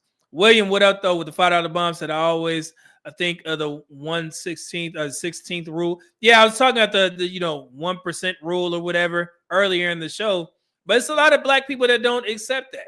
I've always I see it like that. It is what it is. Like, yeah, I don't know what else to do. So we black. So let's get to it. Fair use. You're not Why is my perceiving mother yourself white as being then? black. That makes me black. I wouldn't care if my mother was black. No, my it doesn't father was matter black. because I probably dated everything in the rainbow. So what It is doesn't your matter, point but of I'm what saying. you're trying to say, though. But I'm saying you are still black. If that makes you happy, fine. I know who I am. Do you know who you are? All right. She don't get it. My sister, you gotta expand your mind. Right. I want to get to poor Ann and Mark over there. Now, Ann, your father loved Mark until you started dating him. Well, he was my brother's friend, and that's how I met Mark. They had worked together, and he was invited to our home and had spent Cut it off. Oh. time there. And both my father and Mark had gone to the same college, so they talked about that. Everything was going along fine. And this is an astute black man. But until we started dating. So what happened when you became a couple? When we became a couple, Mark was no longer allowed in the house at all. He wasn't supposed to be. How can you do that? No longer allowed in the house like a dog. We got to do something. We got to get out. I'm gonna step in the house on purpose, and I'm not gonna wipe my shoes. I'm gonna do it on purpose. Since we got a problem, yeah, we got to get to it. We got to get out right now. Ain't no way I'm gonna stay outside.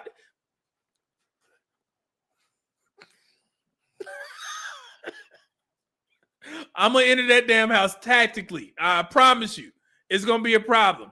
Either we gonna have a shootout or we gonna rumble. It's one or the other. But I'm coming in that house. just to let you know, I'm with this good white woman. I'm coming in. Hey, we got to get out. I'm sorry. Fair use. Here we go. Near me, my brother was supposed to not really associate with Mark anymore either. And what happened to your relationship with your father? It has declined ever since. That has gone down a little bit sharply. He had made the conscious choice that he wants to live 30, 40, 50 years ago with those same attitudes. And that's fine for him. I think that most people are awake enough and observant enough that they see there's a lot more than just one or two races in this society. Man, brother, and this is a handsome brother right here, man. But that haircut, what made you think that was cool? Even back in the day, man, George Jefferson, the show was off by then. You got to get rid of that clown cut, that George. Will, 999 Bob said, it's like this with some people. This is why I don't mess with it, having grown up in Alabama. Yeah, man, it's very tough, man. I can't be comfortable. I'm not comfortable in this space. I mean, I can't come in the house. I'm coming in. Here we go. And understanding others and being a part of a greater multiracial society is something that's going to be very important. Has your father's feelings for your relationship had any effect on your relationship? It's put a lot of strain when we were first going out. Mark wasn't invited to any family functions or anything like that, weddings, anything like that. So it got to the point where I think you have to stand up for yourself and say, this is who I am. This is my personal choice. He's a wonderful, incredible person. And my father would fall at his feet if he just got the chance to know him. And he's missing out. He's missing out is what it comes down to. Okay. All right. When we come back, we'll be joined by somebody who has a problem with all of this and somebody who lives with it. Don't go away. All of it. Listen, watch you. They gonna have over here.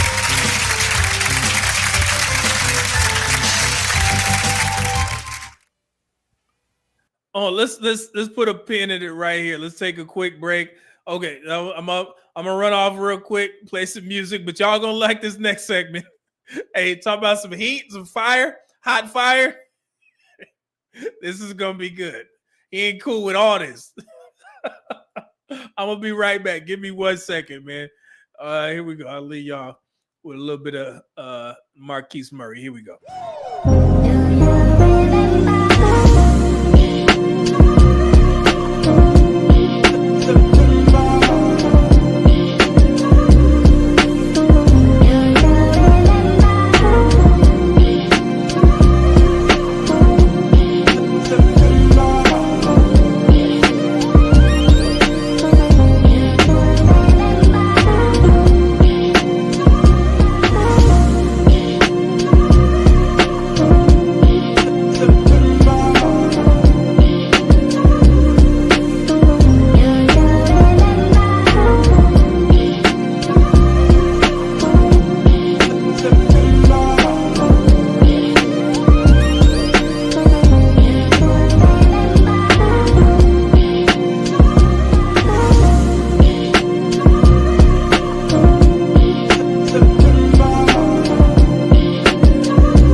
Right, let's get back to it. Thank y'all, and I appreciate y'all hitting the like button. We got 130 folks in the building. Thank you, appreciate it. All right, let's get back to it. Here, let's have some fun. Look at that study. 71% of Black/white marriages consist of Black males with white females. I told you guys, this has been the norm for decades. And this was reported by Essence Magazine. You know they don't like black men. So back in the day, 71% of those black-white marriages were black men. And it's still the same thing today. It's actually increased a little bit. So pretty crazy. There it is. Here we go.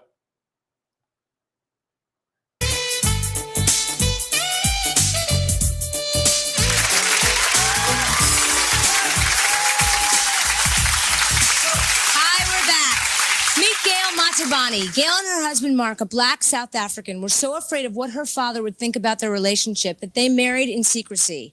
Nobody knew about the secret wedding until their book, Love in Black and White, was published 4 years later. Also meet Professor Maurice Henderson. Yeah. Yes. Bring him out. We needed a pro-black up here. He is a teacher of African American studies and is opposed to all race mixing. Let's welcome them both. That's right.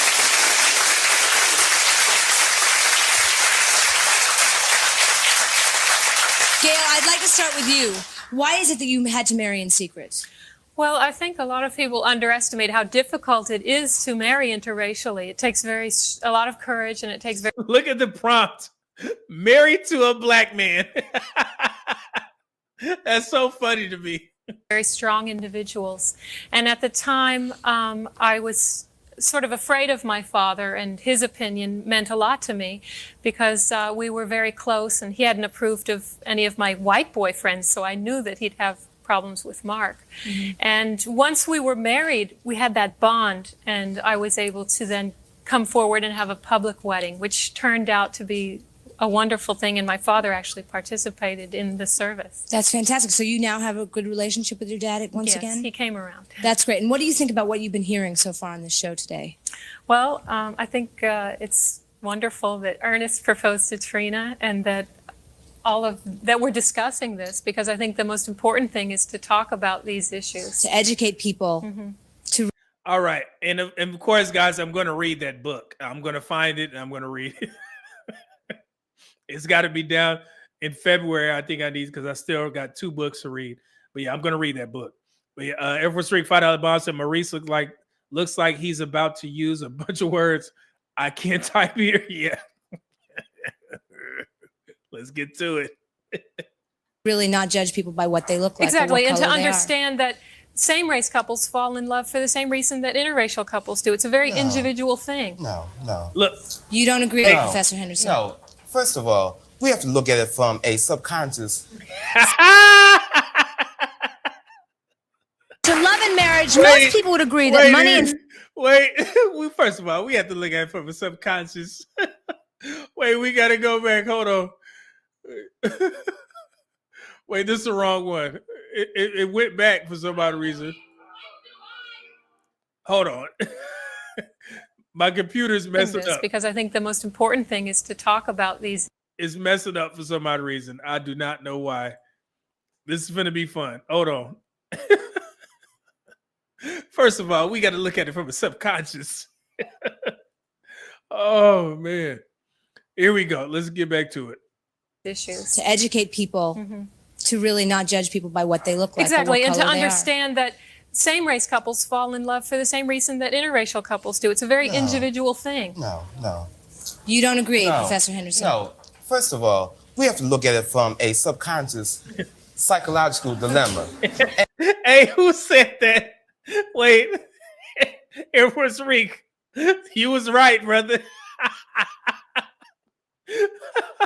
And that dilemma is that, first of all, when I look at all this wonderful array of color and race mixing, it makes me think that since when does one who has been oppressed decide to make love and be in love with the oppressor? The Indians aren't trying to go out and marry the whites. Hold on. The Jews aren't rushing to marry the Germans, and the Japanese surely aren't trying to rush to marry the whites. So why are the blacks all of a sudden in love with white people? So I disagree. Well, I mean, in regards to the oppression thing, he is right. But this is what I want to propose to the black community, because I put out a bunch of videos explaining this. And a lot of people got upset at the videos. I don't disrespect anybody on my videos, but it was this. Let me ask the people who are opposed to black men marrying out. If I'm telling you, according to the statistics, that black women do not want marriage, okay? There, the studies that I put out there, it said 49% of black women of marrying age said that they have no interest in getting married. And then when you look at the Pew Research study, it says that men want marriage more than women. Okay? Put those things together. Then you couple that with social media. If you ask black women, is marriage a priority for you? What is typically the answer? No. Okay? So you got three things telling black men that the majority of black women on the dating market do not want marriage. Now, you go to the passport bros. They're gone. Okay? Now you have the plantation bros, the ones that hate black passport bros, but they're still here. Okay? And then you have the men caught in the middle who are just staying here. They don't want to travel. They have passports, but they want to stay here and date. What are they supposed to do? Black community? What are those black men supposed to do? If the majority of the single black women say that they do not want marriage, but you have these black men who do want marriage. So if they can't marry black women, right? But you guys have a problem with these guys marrying out, what are they supposed to do? If they're not going to go overseas and find a wife, the only option for those black men is to what? Marry out, because they're going to be staying here. Now, that's not me sitting here saying that I'm championing that stuff, but it's the only option that these brothers have. Okay? So if you have a problem with that, shouldn't you be discussing that with black women? Instead of chastising the black men who are like, look, if black women are saying they don't want marriage, or they only want marriage if it looks a certain way, if they can still work and keep all their money and they don't have to pay a bill in the house, even though they're 35 years old and been working, but now they don't want to pay bills. If those men don't want to deal with that, or the black women who say that they don't want marriage, what are they supposed to do? And that's why I asked the question. I'm like, man, you can't be mad at the statistics if the black women that y'all, if the black women that are mad at what I'm putting out there, I mean, you tell me. It's no other option, though. I get what the brother's saying about the oppressor, and that is a typical talking point of learned African-American historians and individuals of the oppression. I'm not glossing over that fact at all, because we know white folks did some heinous shit to black people. They interrupted black history a lot of the time, okay? So I get that aspect. But when there's no option or no other option, then what are those black men supposed to do if they still want marriage and children? Because we already know 54% of black men have never fathered a child. So I would assume that a large percentage of those black men who are looking for wives, they still want children. So what's going to happen is you're going to see a lot more boozer sons in the NBA and shit, or boozer sons in the law offices and stuff like that, because they don't have a choice. If their own women are saying, I'm joining the 4B movement, marriage is like slavery. Y'all heard all these talking points. This is not a new talking point. Black women understand what I'm saying. But for some odd reason, y'all get upset when I repeat it to you. This is how y'all sound. Okay? Y'all just now championing a new narrative. It's not cool to have a boyfriend. It's embarrassing to have a boyfriend now. So what these black men supposed to do? They looking at their own women. Hey, you want marriage? No. It's embarrassing to have a boyfriend. It's slavery. I don't want that. So they got to do something. Got to do something. So yeah, so don't get upset at me for putting out the statistics of what you black women are saying. I'm just reiterating your point. Like, yeah, it's true. The majority of black women's studies say that they don't want marriage. It is what it is.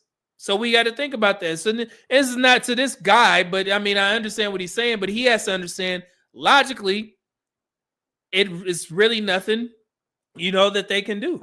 So Let me get super chats. And that's a question that you guys, I mean, I will clip it up. When I clip this up, you know, tell me, what would you advise those black men to do? Because again, remember what I'm saying here. This is for the chat. These brothers are not passport bros because we already know the passport bros gone. They are not plantation bros, the guys who openly have a disdain for passport bros. I don't know why, but they do. Okay, dick police and the shit, pickle police. All right, they're not them. These are guys who are just indifferent. They just stand here. They may want to travel for vacation sometimes, but they don't want to leave. They don't want to relocate overseas. They want to stay in the States, and they want to find a wife in the States. What do they do? All right. Okay, Blue Bag is $9.99 bomb. Appreciate that. Pearl was on the lead attorney telling her 1 in 3 lie and got called. Oh, okay. She ran like the road runner. Oh, I didn't see that. Like I said, man, I just seen a quick clip of her saying that. But yeah, I didn't see that. I'm glad the lead attorney got a hold of it. So thank you. HVAC man, $5 super chat said, I came from Crimson Cures live earlier and told her lionesses that they better speak up. We are not waiting. We are not responding. We adapting. And that's what I've been saying, that black men have adapted and acquiesced to today's current dating market. Black men are not negotiating with black women anymore. All that weight shaming, you got to deal with a woman who overweight, they're not doing that. And you could be unbothered all you want, but they're not dealing with the attitude. I think that's the main thing that I hear more often now from black men than ever. They keep pointing out the attitude. And I always pose this question to the black community. If you have a learned, educated black man, picture this in your mind. Now, I wish I had a picture of this. A black man in a suit, okay? He works, downtown for some finance, business, or he's a lawyer. Black man in a suit. You have a black woman in a suit as well, a woman's suit. She work in the same business firm, whatever. Are those two people willing to date who we would consider ghetto black men or women at the same level? Meaning that black man in a suit, professional black man, do you think he's willing to date a city girl or marry a city girl? Matter of fact, date or marry a city girl. The majority of times, I would say no. Those type of men do not date city girls. But you know who will date one of these Pookie and Ray Rays? I think the majority of the time that business black woman would date a Pookie or Ray Ray and have kids by him. And that's the difference that I try and tell the black community. Black men who have their stuff together, they have no problem discarding the women who they don't think that suits them. Okay? Not their preference. But I don't think at the same level, those professional black women, they don't do the same for the men that they should not be dating. Whether that be for marriage or just have sex and end up having a child with them. So that is the difference. These black men over here, they're not negotiating. Okay? And you could put it off as I'm unbothered and we don't want them anyway. Cool. So that's why I'm asking the black men here, what's your advice for the guys who are just making a way here, making a living here? What are they going to do? So, H. Man Fighter just said Crimson didn't want to say it was a defeatist mindset. Actually, it is a defeatist mindset on the Lionesses because they are the ones who will be hit. Brother, I don't know if you have a beef with Crimson. I like Crimson Cure, so yeah, take that up with her. But I appreciate the super chat, man. So I don't know what happened over there. Let's see here. Blue Baggins, $99, $10 bomb. I'm not in the gym 5 days a week to be chasing no big B. Okay, appreciate that. Let's see here.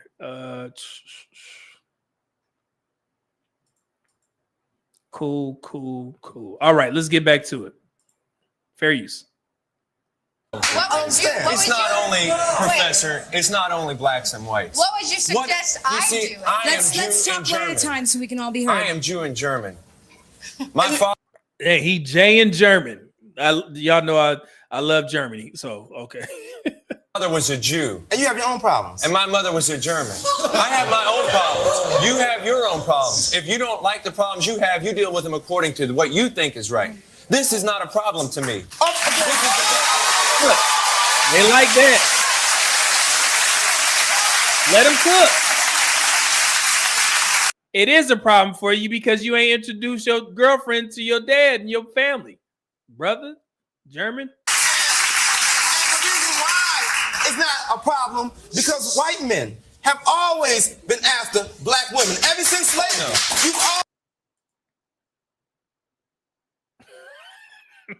You got a point. Oh man. Today on Ricki Lake, one race, 2 points of view.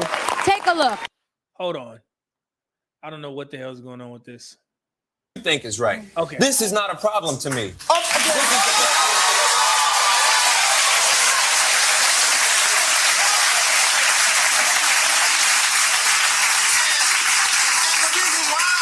It's not a problem because white men have always been after black women ever since slavery. You've always wanted our women. Always. That's just the nature of the beast. Why can't you put away the past?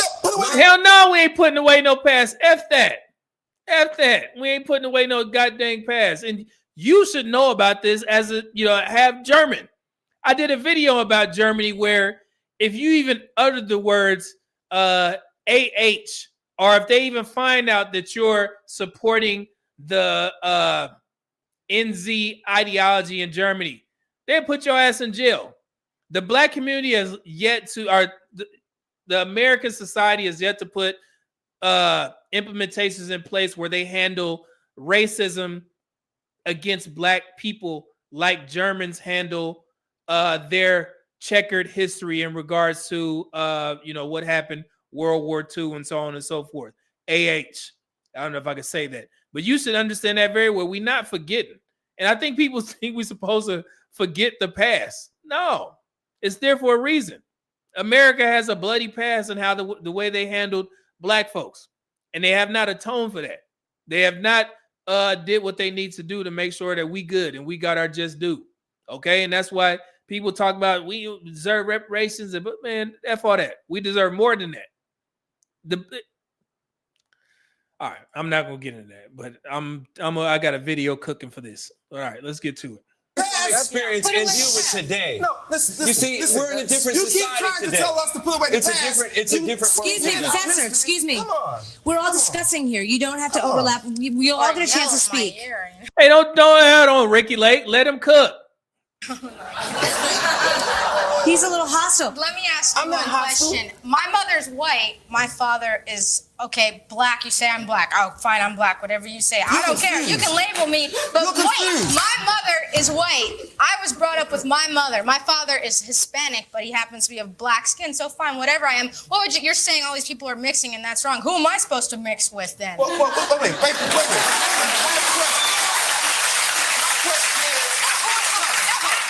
Let him get in. Who are you? Are you black? Are you white? Are you Hispanic? Why does she have to make a decision? No, listen. You can't be one or the other because, first of all, Why? See, they're not letting them talk. They're not letting them talk, but they always gonna have the. He's not angry. He's just mad that he can't get his point across. Not have anybody. Wait. Like, what is that? When we deal with melanin, we understand that black and white makes the dominant. The dominant is black. There it is. Absolutely. Okay. Only black people can produce someone of a different color. Only we can produce albinos. So regardless of what you say, she is black. She refused to admit it because she doesn't know who she is. She don't know who she is, but yeah. Tell her, man. Get that off of you. Get that out of you. Tell her. So she should alienate her white side completely? So are you saying that she should alienate her white side completely? No. I'm saying that she has to realize who she is. The majority of people who decide to mix races become that's not integration, that's assimilation. Because you ask them how much do they know about black. Hold on, let you be quiet, Red. History or white history, they will know more about white history than they know about black history. First of all, preservation is of main importance. And so, tell me something about Black history. What do you know? Who are you? All She don't know nothing, brother. I know is what I learned in school because I was brought up with my mother. My mother. Of course, all you know. Hey, look, can They you don't teach us quiet Black let history in somebody else school. talk for a minute? Shut I know you ain't talking. You was talking when he was. Oh, let me stop. up. She's white. See, ain't like that. She just checked them. Nah, man. Hey. You tell that white man to shut up, okay? You won't tell me to shut up. Why should you tell me to Why do you shut have up? to yell? You can't Okay, talk? excuse me, Professor. We have a comment here. We seem to spend so much time dwelling on the past. Now, true, there has been a great deal of racial oppression, inequality throughout history. Can't we move ahead and try to survive as a people? And you know what's funny? Moving ahead is exactly what has happened in present day. And I think this is important. This is from 1994. In present day, you see it happening all the time. I remember it was damn near, I don't even think they had commercials where they showed a black husband and a white wife or a white husband and a black wife. Now that's commonplace to the point where people start to get tired of it. Like, man, why I got to see an interracial couple on Cheerios commercials and shit? It's everywhere now. It's more common. And I see black community get pissed off every year when the draft come around. NBA, NFL. Oh man, all these biracial black men. So yeah, so it's commonplace now. So video movies with interracial couples, all that. One broad spectrum of people. My question is, if we can't move ahead, then how come there's so much disparity between whites and blacks? No, we can't move ahead because the system doesn't allow for us to move ahead. If we could move ahead, we'll be equal by now. We'll be So equal. are you saying that we can't affect any type of change? We're absolutely helpless unless we keep both races pure and separate. I'm saying if we want to integrate, let's come from a common ground. Let's make sure that black people are knowledgeable about the history and that who they are. Then we can possibly integrate. Right now, we're not knowledgeable about who we are, who our ancestors are. We're not. I know. Yeah, and let me be clear. I told you guys before, my preference is to have black men procreate with black women. Black men and women marry each other, okay? I'm always going to say that. However, I'm not stupid. I'm a logical man. I know what's going on in these social media streets and these dating streets. Sometimes, in a lot of cases, it's not possible. It's not going to happen. Okay? So that doesn't mean that I'm against interracial marriage and couple. No, I'm not against it. But I'm always would love to see black men and black women pair. But I don't think that we have come to a common ground to where it's going to be possible at a high rate based off of the marriage statistics and what black women want and what black men want. It's two different things. Okay. So yeah. So of course, yeah, it's perfectly fine. But yeah, if I had my way, I would love to see black men and black women get married to each other. It's always gonna be like that. Okay. So let's continue. Who I am, and I also know my wife has never oppressed me. Oh, but her ancestors have. Yeah. His brother speaking facts. Ancestors haven't done anything to me. I'm trying to get on with my life and live my life to the best of my ability. Life's too short to be holding all the hate inside. It's not hate. He's just trying to tell you the truth, brother. White people have gained. White people. Making sure we gotta go to break. We gotta go to break, Professor Henderson. Say one last thing. White people have gained from slavery, from oppression. They have gained from all the chattel slavery, from all the systems that were set up from slavery. That's how come they can still oppress us, from all that gaining from slavery. You need to understand that, brother. We're gonna take a break. When we come back, we'll meet an interracial couple with a cultural clash. All right, we're gonna stop it right there. It's an Asian and white couple, but I just wanted to show y'all that piece of it. But you can watch the finish, the end of it, if you want to see the Asian and the white couple or whatever. But that last point, now y'all understand when you see a black person who has studied African American history and they're black historians, there's a reason why they're always angry. I promise you. I've read some of those old slave trade books back in the day, and I wish I had a list from Crenshaw. Damn, I forgot her first name. Kimberly Crenshaw, I believe that was. I've read some of the books from back in the day, where it was a lot. It's a lot to